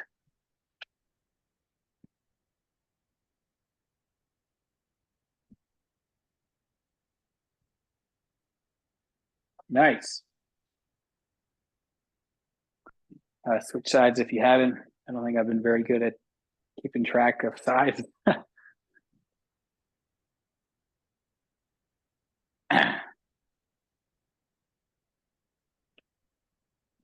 Here's what we're going to do.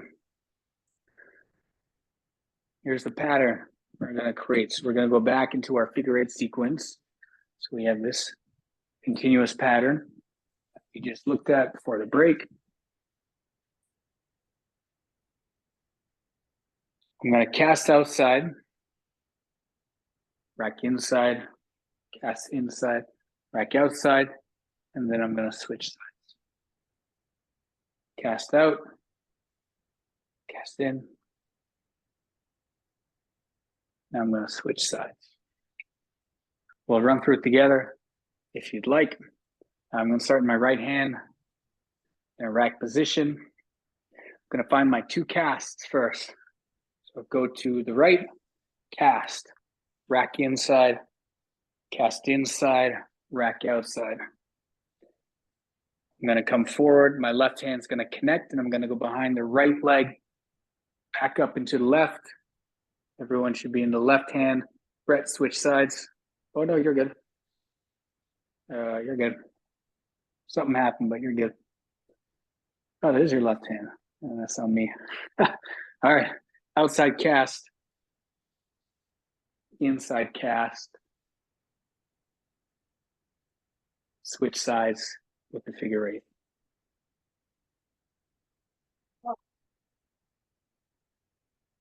If you get stuck, restart. Outside cast, inside rack. Inside cast, outside rack. Figure eight. Remember, the opposite hand initiates the figure eight. Outside. Inside. Figure eight. Outside. Inside. Figure eight. Wow. What we call movement puzzles.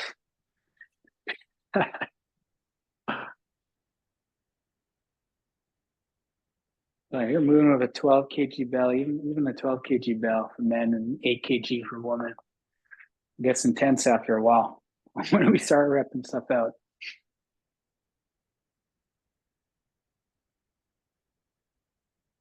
Nice, David. Yeah, good stuff.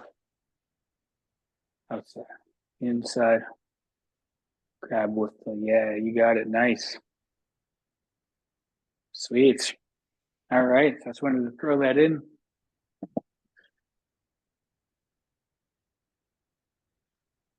We'll park the bell. And we have our lateral swing I want to get into. Maybe let's shake it off first.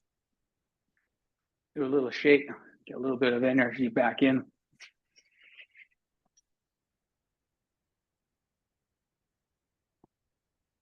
Nice.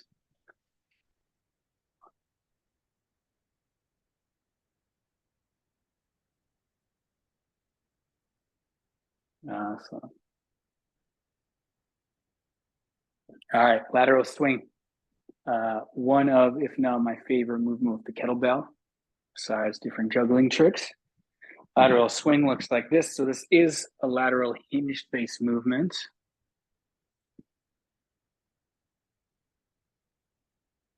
Same cast to the side.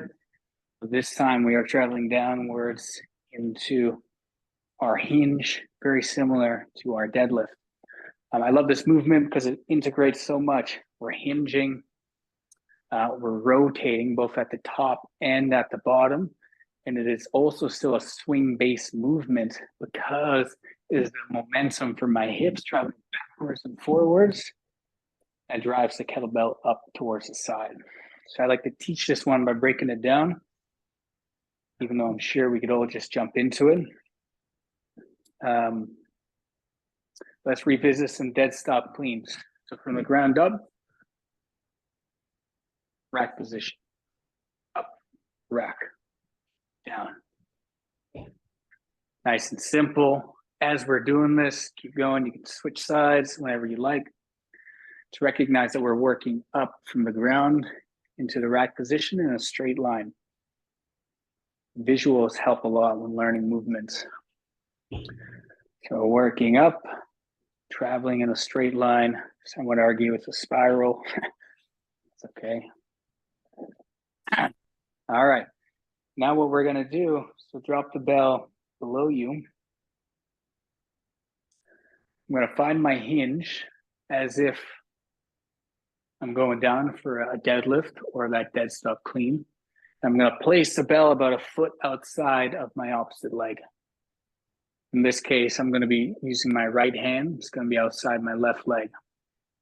All right, now that the bell's situated there, slightly in front of the body, just like our deadlift, I'm going to find a clean hinge,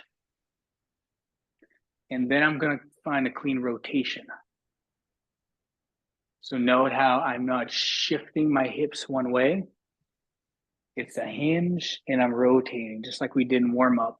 I'm going to tilt the bell towards me, and instead of working the bell up in a straight line, I'm now going to work it up into a rack position, rotate it to the side, like so. We can work our way back down by casting out. Again, having our thumb lead across our body, and I want you guys to place it down on the ground right where it started. Bang. Cast, place. This is our dead stop lateral swing. It teaches us that bottom position. I actually am not a big fan of pivoting the feet at the bottom.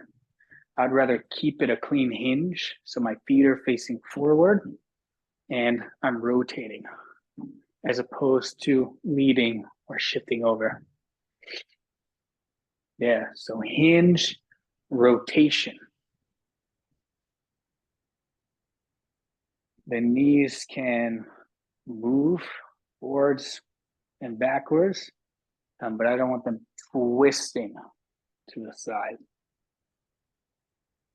Nice. Great. So there's a clear end point for the kettlebell. This is why I like starting with a dead stop swing, dead stop lateral swing. If you guys just park the bell, see a lot of people do lateral swings, such, or maybe it's not even a hinge, or that momentum keeps rising. And I've just personally found this a little inefficient for them integrating it in with other things. For example, with our hard style swing, the bell has a clear end point, and then we switch directions and go forward.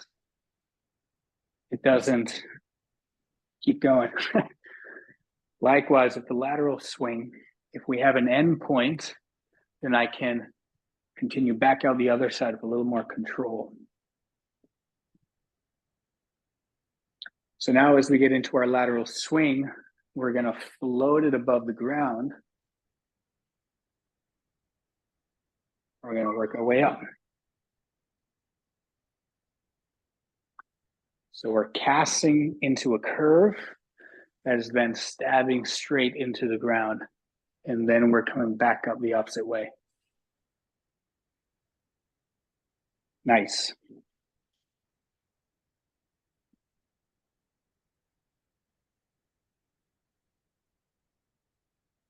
Nice. Great. And you guys feel the hips. The hips moving backwards and forwards still produces the momentum for the bell raising to the side. I find this really cool. I just relax my arm and I use my hips. That bell comes up. We keep this in mind because we want to be able to generate momentum to then potentially work overhead, a lateral snatch. Nice. I like aiming for a spot about a foot outside of my foot and like stabbing into it and then coming back up. Reach, back up.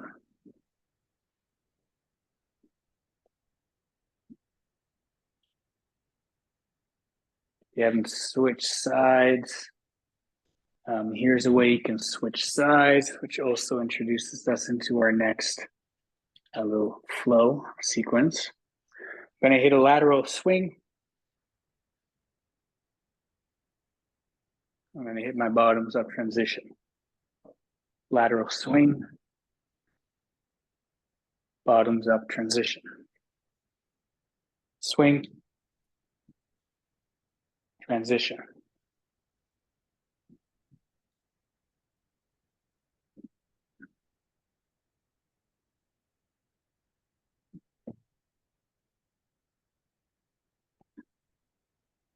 Nice. If you get stuck, simply look at the screen. Oh, unless I'm the only one on the screen. You guys all look great. I got a TV with all of you guys on it, which works really well. It's nice to see everyone. I think I slowly see the sun coming up in India. A little more clear front of. Nice. No rush with these movements, especially the lateral swing. You're not trying to get anywhere. You're not trying to complete a rep. You actually want to just focus in on the actual experience of the movement itself. I like to say, go as slow as you can without muscling the kettlebell. So Brett, with your movements, try and slow them down just a little bit. And meet the bell where it's at. Mm-hmm.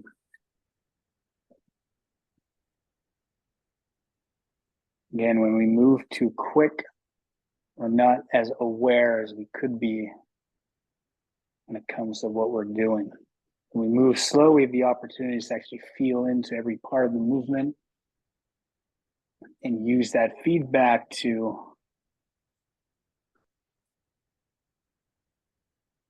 figure out how we can move a little more smooth. Nice. Great.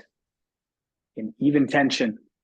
In particular, for lateral swings, you think about every part of this movement having an equal amount of tension, it'll look somewhat like this.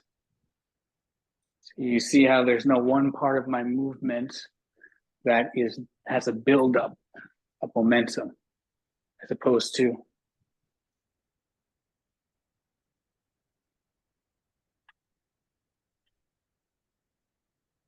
it's a little more difficult with such a light bell. This is an 8-pound bell, but you wouldn't know that. And that's the cool thing about practicing fluidity, is that if you meet the bell and the weight where it's at, even if it's a light weight, it's all relative. So the weight you're using is relative to how much muscle force you need to put into it. This was a heavier bell. For example, I love doing these with a 40 kg or 32 kg. It's going to look different. But if I can do it with a 40 kg and a 4 kg and it looks the same,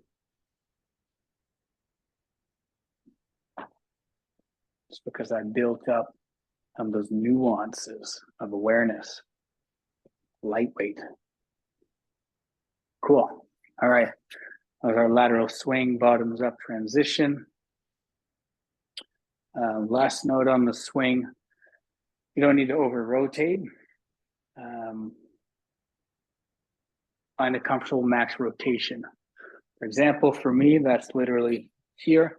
Any farther, and I'm going to have to compensate in some way. Either I'm going to have to lean over, and I'm putting a lot of pressure on this knee, or I'm going to have to shift my hips out of alignment. And so there's no need to rush or force your rotation. Let it be a little more natural.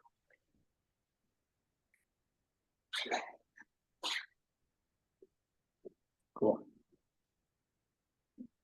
There's more with the swing, but I'm going to leave it there for now. There is a counter movement that can happen. We're loading one leg and we're pushing out the other leg. Actually, I'll throw this in. They're going to teach you some cool principles. So shake it off a little bit. You can watch me and then rejoin when you're ready. Some stuff I've been exploring a lot recently. I think I'm also going to bring my camera down a little bit.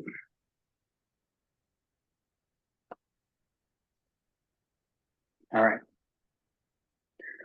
As I cast out, let's really break this one down. Well, first off, lateral swing. I do like having a little more of a narrow base. Can get challenging to coordinate that rotation with wide legs. I come in. As I cast out, I can counter the movement by going the opposite way. That bell comes down. I can think about just loading the outside of the foot that the bell is opposite to. And then as it comes back, I can think about pushing off this side of the foot and coming back. That was a lot of words. I'll show you.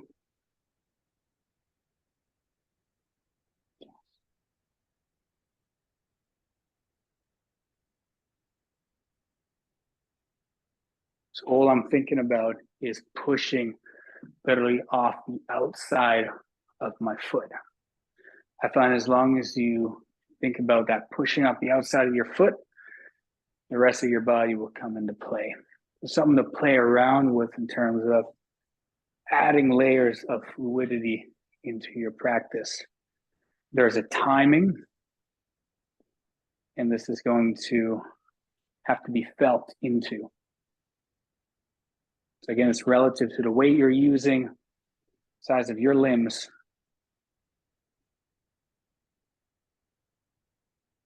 And add a little something I tune into. When it comes to juggling and producing a lot of momentum for different flips, actually learning how to push off your feet helps a lot. That's sort of the start of where momentum comes from, is how we're in contact and utilizing the earth and pushing off the ground. Nice. All right, those are our lateral movements. Quick review. We have our outside cast, inside rack, inside cast, outside rack. We have our tactical switches we've learned, as well as our bottoms up transition and our lateral swing.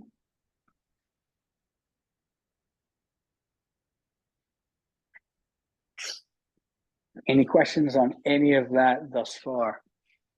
It's been me speaking for quite a while. Hey, Sean, do you have a preference of what end the hand should grip when doing the cast out? Like, should it go to the bottom, stay at the top? Give a preference? Yeah, I like that question. Usually the top. And so if I'm casting out here, I'm going to stay towards the top of the handle. That way, if I'm coming back into the same hand, it's already there and I can slip in, just like your swings.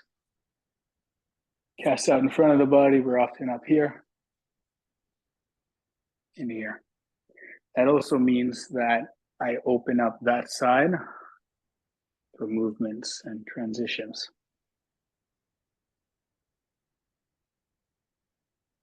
Can you show the same thing with the inside cast? What do you do Yep. with your hand? Inside cast. I'll work both ways. So outside.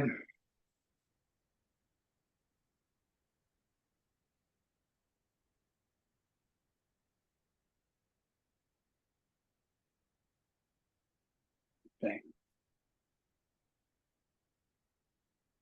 Again, going across the body. There can be a bit of a lag time for this elbow. Sometimes people will bring the elbow in too close or too soon. So if I'm casting inside, you'll see something like that. Allow this elongation to happen until you're naturally ready to bring your elbow in, as opposed to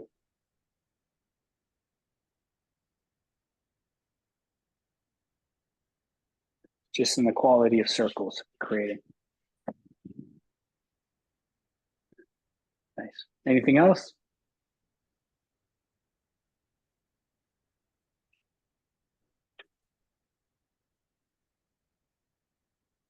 Easy lot.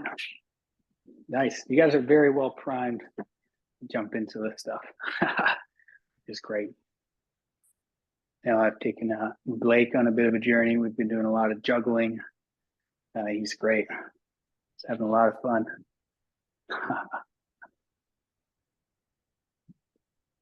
Awesome. All right. Not quite done yet. I want to look at some alternative options with the lateral movements for those of you who want to go a little more advanced. And that's working overhead. So there are many ways that we can utilize our lateral patterns to work on up into our overhead position. I love these movements in the gym. Again, they require a little bit more from the hips. That is with the lateral swing. And that's where I want to start because we do have the hips involved to build momentum. The cast, where I'm not hinging, I'm relying on momentum and my arms. So they can be intense. Easiest way to do a lateral swing snatch, which is our lateral swing into a snatch, is rotating. As soon as I rotate, simply becomes our regular swing snatch in front of the body. Come back down to the rack to start. So as you're coming out, pivot towards that side, and then we have our regular insertion for our snatch. Show you a few. So this way you don't have to worry about coming in from the side of the body, because that is possible and is very cool, but takes a lot of coordination because you're slowing down momentum traveling towards the midline from the side, which is a little more difficult than from the front. So if you're up for this one, let's see it. I'll look around and give people some individual cues. Allow yourself to rotate towards that side. If that's with your feet or with your upper body, that's great. A lot of times I'll just rotate my upper body. If this is too intense for you, come into a rack, push up, come back down.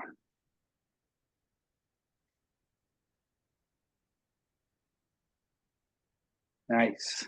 I love this movement so much. In particular, we're loading up the hips. I'm loading up rotation. I'm also working overhead.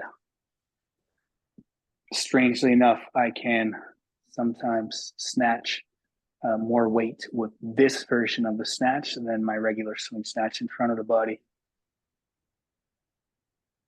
So I get that added rotational torque coming out, allows it to come overhead. Yeah, cool. Dropping in from above is doable. Just make sure you're casting from that rotated position out. And again, we're just drawing circles coming down.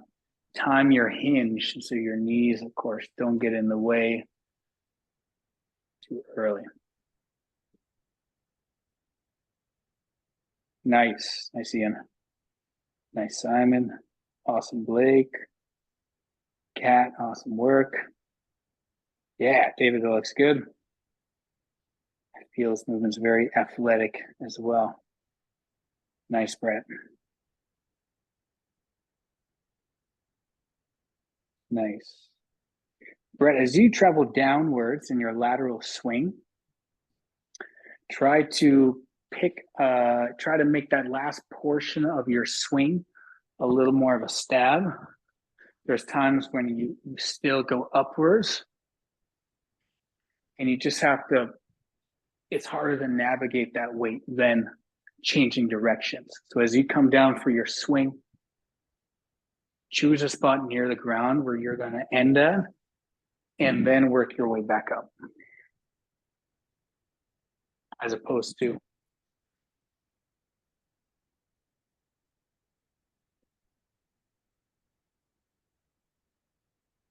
nice.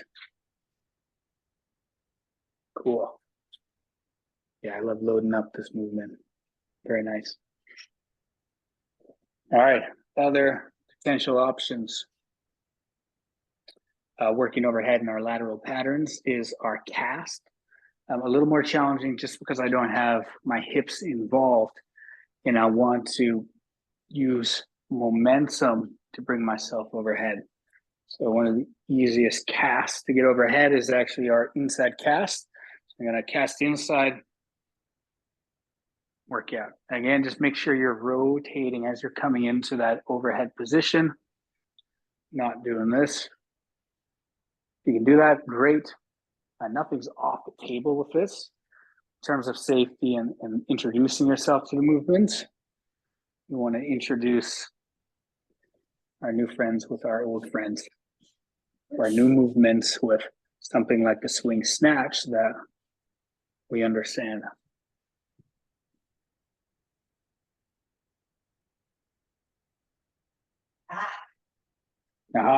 Yeah, Kat, that's going outside to inside. That one's a little more challenging. Right now, if it's in your right hand, rotate towards your left. This way is going to be easier because I end up in that outside facing position. Okay. If we cast outside and then rotate towards the inside and snatch it, it's a little more challenging. It's hard to bring that bell back towards you. Got it.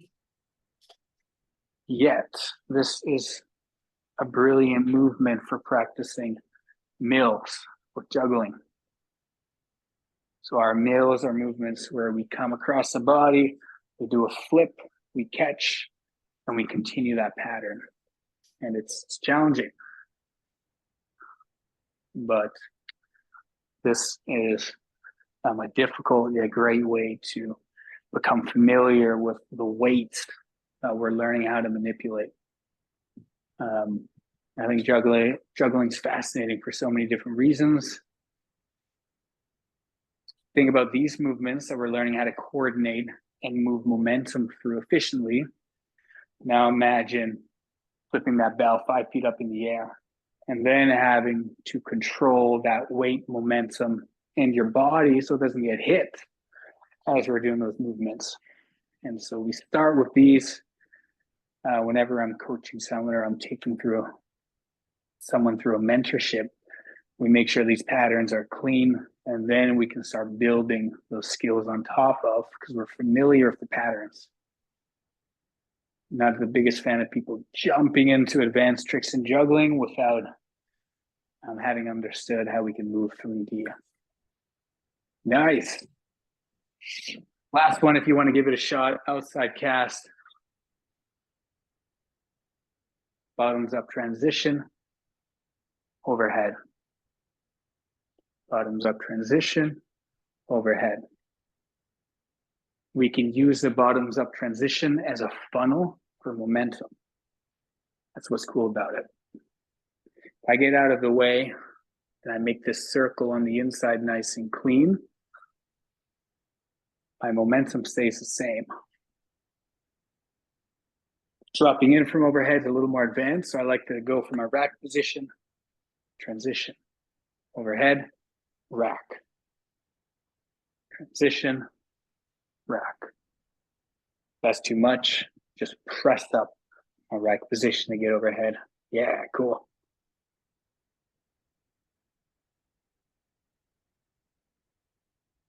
Nice, Tina. You look great. Kat, you look good.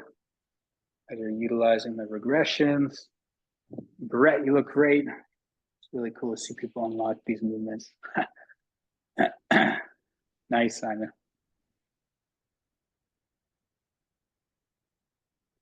Dropping in from overhead is a little tricky. Just make sure as you drop in, we orientate that thumb across the body again. Twist out.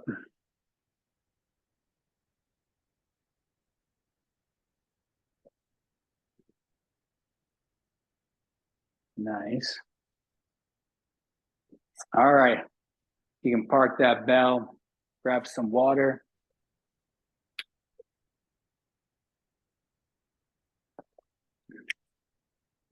I'm going to run to the bathroom.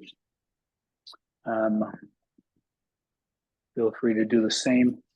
And then we're just going to have some fun, go nice and light for the rest of the workshop for the next probably 15 minutes and just create some flows and sort of explore some combinations.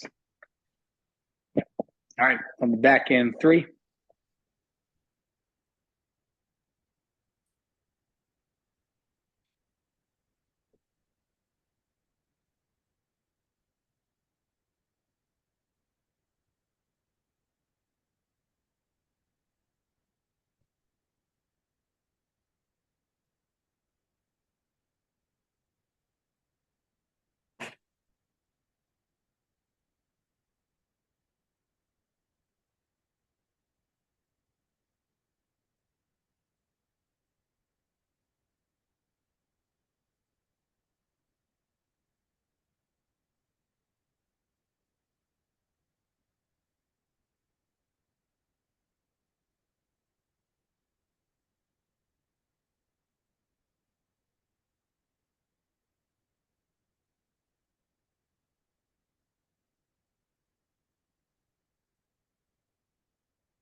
Nice. Almost all back.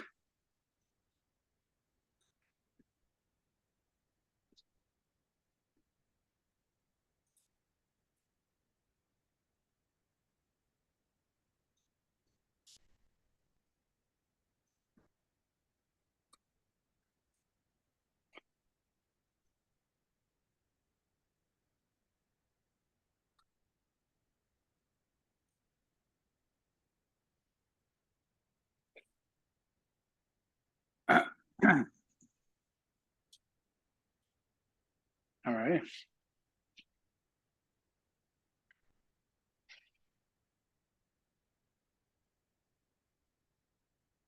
like Ian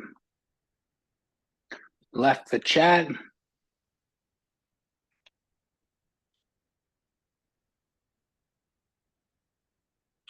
Might be back. I'm not sure, but we'll jump into some flows.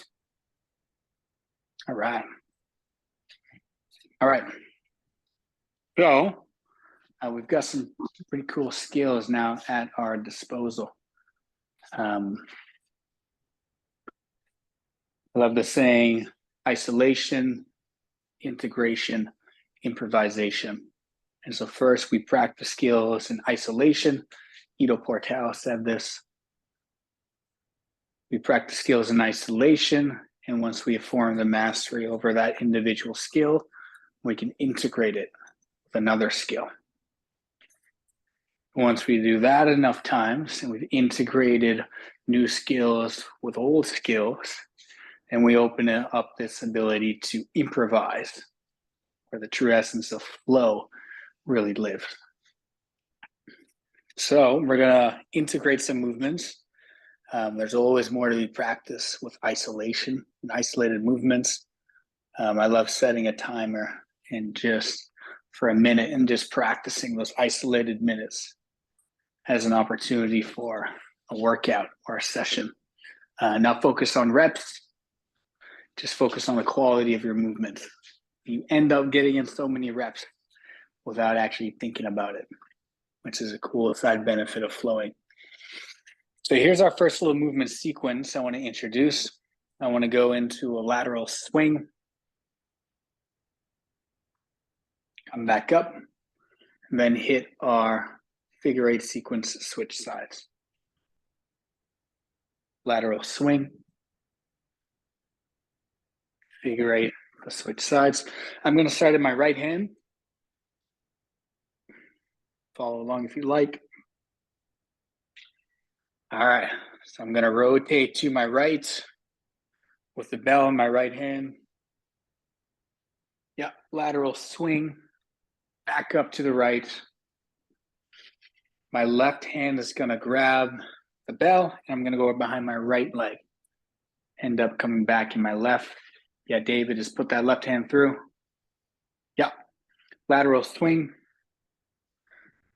On my left side, right hand grabs. I come around my left leg, end up back up into my right.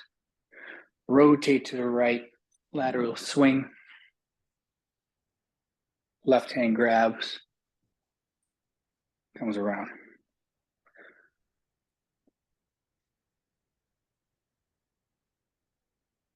So we are always, yes, nice. Don't forget that tactical switch on the way down. Nice, cat. Lateral swing to your right. Yep. Left hand grabs behind the right leg. Back into the left. Nice. Yeah, I love this sequence. Integrating frontal plane pattern, lateral pattern, rotation. It's quite fun to load up and wait if you're a fan of utilizing this type of movement for your strength training sessions. Just load it up and you'll be good. All right, if you want to advance this one, go overhead. And so here's that advanced variation. Lateral swing overhead. Bring it back down. As I go through that figure eight pattern, I can also work overhead. Down. Lateral swing overhead. figure eight, overhead. You can drop into your lateral swing from overhead. When you go into that figure eight sequence, started from a rack. So don't tactical switch off onto the other side. You can if you like, but just a little more challenging. Nice. So Simon back down. Nice. Left hand connects behind the right leg. Tactical snatch. Nice. This is a tactical snatch. Changing size. Nice work. I'm going to do about 5 of these just to give you guys a visual if you're stuck. Lateral swing, overhead, rack, figure eight, tactical snatch, back to rack, lateral swing on the opposite side, overhead, figure eight, tactical snatch, back to rack.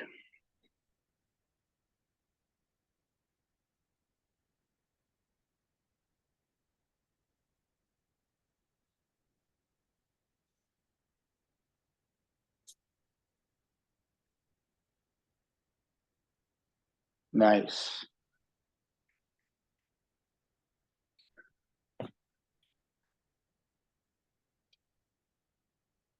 Nice.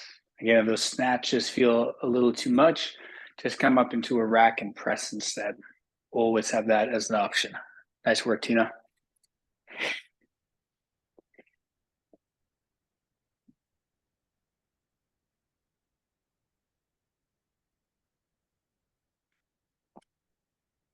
Yeah. Awesome. Bada bing, bada boom. All right, pop that down.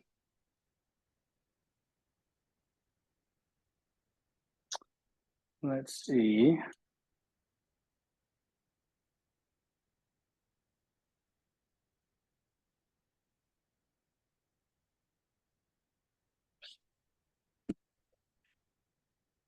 My headphones are starting to die. I got one left. You guys hear me all right still? Okay. So one thing yesterday I toiled with trying to get better audio for you guys. I couldn't figure out the setup with my Bluetooth wireless microphone. Video looks great besides a hiccup at the start. But the audio I wish was a little better. So I'm going to have to figure that out for the next workshop. And my headphones are dead, so I'm going to put you guys on speaker. Bring you a little closer. All right. Let's look at one more little flow.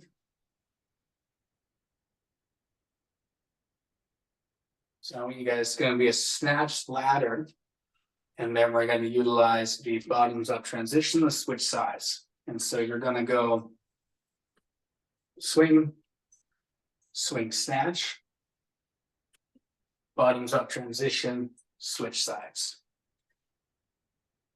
Swing, swing, snatch. Okay, if that snatch doesn't feel the best, swing, clean, and press.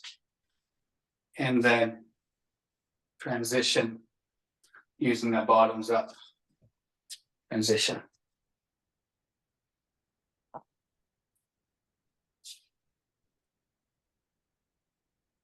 One swing snatch. If you would like to drop it in from overhead, you can. If not, rack position, bottoms up transition to the opposite side. In that bottoms up transition is a way we can switch sides. One swing snatch,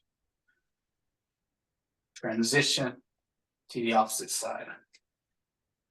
Swing, swing, snatch, transition. Nice work. You guys look good. You didn't have calluses then, you do now.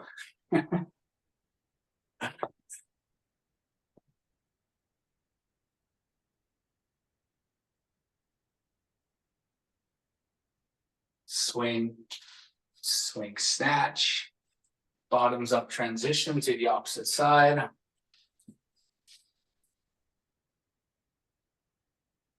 Nice, into a rack position, and then restart. Nice work.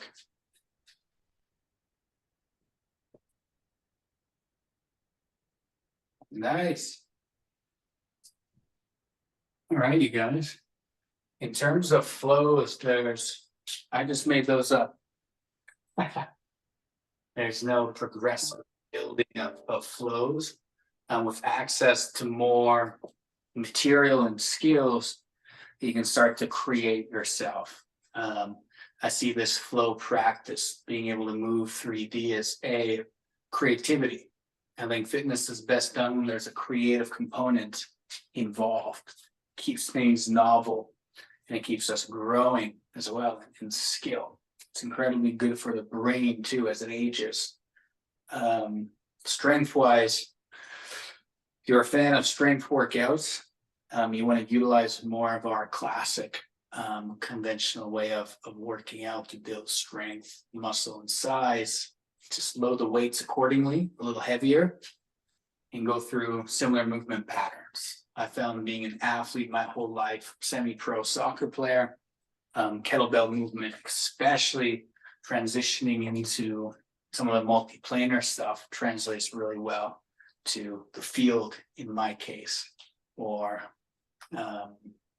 sports in general. We just have more variety, being able to use momentum across the body, rotationally, etc. We're maybe going to get into a lunge, simple lunge, into a rack, which helps us open up some movements, but I think I'm going to leave that one out. I'll stick around afterwards, after the 3-hour mark, and I'm more than happy to jump into them.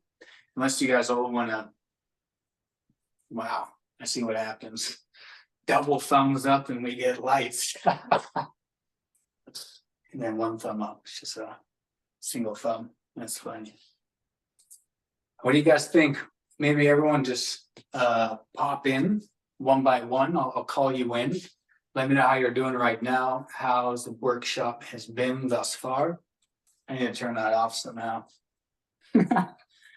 And then thoughts on maybe the last 10 minutes, what you'd like to see. So Tina, go ahead. I liked it. I learned a lot. I mean, I'm like a self-taught, quote unquote, juggler from YouTube. So this was great because I feel like, oh, I realized why everything felt so hard. But I'm into doing some lunges. If we want to do that, I also would love to know how to switch behind my body. You know, I feel like I can't switch hands behind my body. I don't know if you want to teach that. I'm doing kilos. Yeah. I don't know if I'm just short, so I have little arms. So like I can't get Right. myself back there. Okay. But it's been Yep. great. Awesome. I love hearing that. All right. Kat, how's it been for you? How are you feeling right now? For the calluses, but it's good. It's been over 3 months since I touched the kettlebell, so I wanted to jump in here and learn more flows. Yeah. So I love it. I learned to just let go and go with the flow of the body too. Great. Yeah, so, and I'm in if you guys want to do the lunges and the snatch. You're good for those? Yeah. Awesome. Okay, great. Simon, Arlo from France. Yeah. Yeah, awesome. Thank you very much.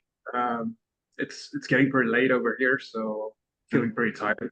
Already had a good workout today as well, so you know it was a bit intense, but with the 12K. But yeah, great stuff. Did learn some. I knew most of the moves, but it was great practice. Mhm. And yeah, great meeting you and all you guys as well. And I was really looking forward to this. So thank you very much. Awesome. Awesome. Thanks for that, Simon. And you're welcome to I'll maybe talk a little bit after before I jump into the lunges, but you're more than welcome to go to bed if you like. Cool. Brett, how are you doing? A lot of this was quite new to me. So in some ways my mind is like kind of blown. And it's been really interesting, both from a physical standpoint, but also just from like trying to wrap my brain around what's happening and trying to remember and the coordination and the movement. So I've really enjoyed it. I've found it really interesting. Thank you. Yeah, you're so welcome. You're doing great too. Considering that all of this was new. It's What not would be easy. next steps for somebody? Like if somebody's, I think it's so cool. What would be next steps? Just practice what we've done and practice and practice and practice and get better at it somehow. I mean, like you mentioned, Tina's mentioning YouTube videos on juggling. I didn't even know there was that. So I just kind of came across your account a couple months ago and I was like, wow, that looks neat. That's different. That's awesome. Yeah, there's a whole world of juggling if you're aware of, if obviously you follow me on Instagram, and a lot of these movements feed into the juggling. They're standalone as well. I use this stuff again as for my workouts, for my movement repertoire and creativity. As of anything in life, practice it, you're gonna get better at it. And I would say focus on the individual pieces. Learning the fundamentals, our swing clean, and our swing snatch are great prerequisites for this material. And then this material's great prerequisite for juggling, I find. If you're feeling like you would still like to look at more of the fundamentals, just how we can move in front of the body and master more nuances, swing clean, swing snatch, I have a course on that, and I'd love to offer you guys for a big discount just for being a part of this. And then hopefully I'll have a course out teaching this stuff in even more detail. So if you want to maybe eventually coach it or be a part of just learning even more detail, that'll be available. Yeah, that answers your question. I don't even know if you had a question actually, but thanks. All right, David, how are you doing? Hello. I really enjoyed it a lot. I liked a lot the basics, but I was kind of lazy today because I ripped off one callus here. So some pain on that. But also I had some treatment on my face, so I'm supposed to not sweat for a day. So that's why I was kind of lazy. But I really like all the techniques and getting to understand like on a basic level some of the grips and transition and how you like counterbalance with the body. I think that was like a really good help for me. I've been just learning by myself for a little shorter than a year. But yeah, this was very, very helpful. That's awesome. Awesome. Thanks for that. Thanks for being here. You're from Mexico, right? Yeah, correct. Awesome. Awesome. Yeah. Thanks for being here. Cool. Got a global community coming in. All right, Simon from Vancouver, hometown. How's it been for you? Especially knowing that you've been into a lot of the juggling and you've been exploring so much on your own and figuring so much out. How's this been for you? Oh, it's great. Yeah, I'm doing the wrong thing of just jumping right into it and throwing the thing in the air. But it feels good. It's good to get all the nuances of just like the little tiny things that make it feel a little more safe or comfortable. So yeah, it's been good just to get little techniques and just to practice more. Like this is all harder on your hands and juggling, I think. Yeah. But it's great. It's good to practice. And when I'm inside, since it's still snowing out there, so not juggling out there. Yeah, no doubt. Same here. It's wet. The snow's melting, but it's still wet. It's hard to juggle out. And I fucked up my shoulder, so I can't really do much. Awesome. Blake, how's this been for you? Hey man, can you hear me? Yep. Yeah, I agree with the last person. Like going through your mentorship, for juggling specific, and like we went over a lot of this, and once you learn, you get excited and you start trying to string together trick after trick after trick, and you forget about some of the nuances. And like, I think one of us was doing it not the wrong way, but just doing something backwards, like the overhead or the inside cast to snatch, and Right. you related it to the mill, Mhm. you know, in juggling. And my weather in Mississippi, it's not near as bad as y'all, but I haven't been juggling a lot because it's been raining. Right. But I've been wondering on how I can do something inside to still carry over, and taking a step back and looking and reviewing what I did with you on my one-on-one mentorship, and seeing the correlation to tricks was really beneficial, and I appreciate it, man. Great. Yeah, awesome, man. It's great to have you in here, especially with an interest in potentially coaching others. I'm super stoked that you got in to be able to gather some of those nuances again. Yeah, the reskin worked out. Sorry, it was for your shoulder. Worked out for me even better. Yeah, that's great. I've done the Steel Mace Flow beginner program with Leo Savage Steel Mace Flow system 3 times. I've gone through the fundamental program 3 times, and every time I pick up something new, and I can integrate that depth of skill cultivation into the novelty of a creative practice. Awesome. Pranav, how are you doing? Here's how tired you are too. Hi, Sean. Yeah, I'm doing great. Yeah, firstly, thank you for having this workshop. I think I mentioned, I think I messaged you on Instagram that I've been practicing with kettlebells for a while now, and I came across your account and looked into the flow work that you were doing, and started to learn from you, from your videos, and yeah, I was quite looking forward to this. And yeah, I picked up definitely a few things, the minor details that definitely made the process a lot more efficient, I would say, because definitely there were a few things there that I was missing out on. So yeah, this workshop was definitely helpful, and I'm quite looking forward to more juggling work now. Awesome. Thanks for that. Awesome. Thank you, Sean. Yeah, awesome. On that note, I know a lot of people when they get into this want to get into the juggling, and I get it.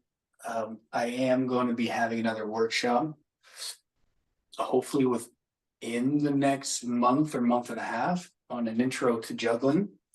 And so it'll be similar to it'll be an intro, which this stuff is perfectly set you up for. And so that's something I'm excited to introduce as well. Basically, before we go, juggling, for example, I've got the swing, I've got access to all of my flips in front of the body. I now have access to lateral patterns, so I can flip to the side. I have my figure 8 sequences that opens up another line of tricks that I can do. I'm limited inside the juggling. Got nice floors.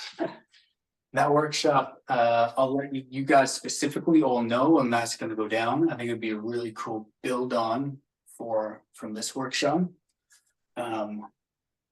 Yeah, keep working with this stuff, and it's going to translate over to your juggling practice really well. Yeah, Brett.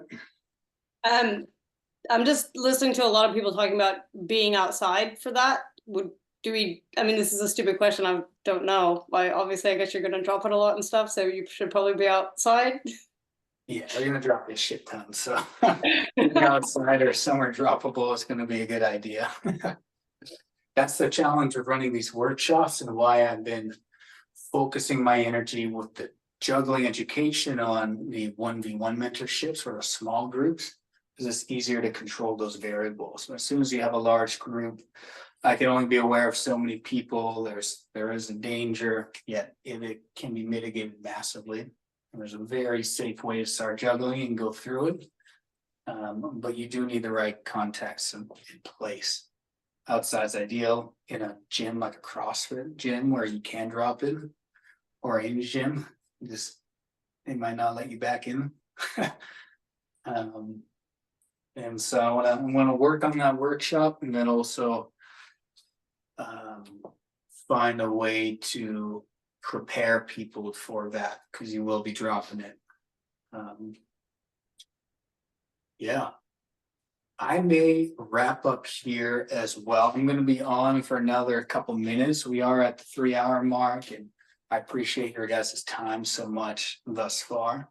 If you're not following Kettlebell Collective, Ian's awesome, and he has such great access to so many different kettlebell coaches. It's such a great community to be a part of. I don't think I have much else to add in. If you are interested and you want to dive deep into the 1v1 space and the juggling, I have a juggling mentorship that Blake's been through and people around the world have been through. That basically brings you on a journey from where you are into more advanced territory of kettlebell juggling. And it's a container where I'm able to fully give you all of those nuances as best I can, without having to be in a group scenario. And so if you're interested in that, you'd love to jump on a call. We can chat more about that. And then I've got courses on the Way of Beginners course, and then some more 3D flow courses and a juggling course later down the line. Super excited about those. Unless you guys have much else to add or any other questions, you're free to go. Thank you so much for being here. It was really cool. This is actually my first workshop online. It's just such good timing with those fireworks. So thank you all for your time. And I look forward to seeing your faces around again. Share these flows, do something cool on the ground, and have fun. And so this is all Thank you. for. Thank you, Sean. Take care. Thank you, Sean. Bye. Awesome. Bye, everyone. Thank Yeah, you. I'll stick around for a everyone. couple minutes if anyone wants to talk.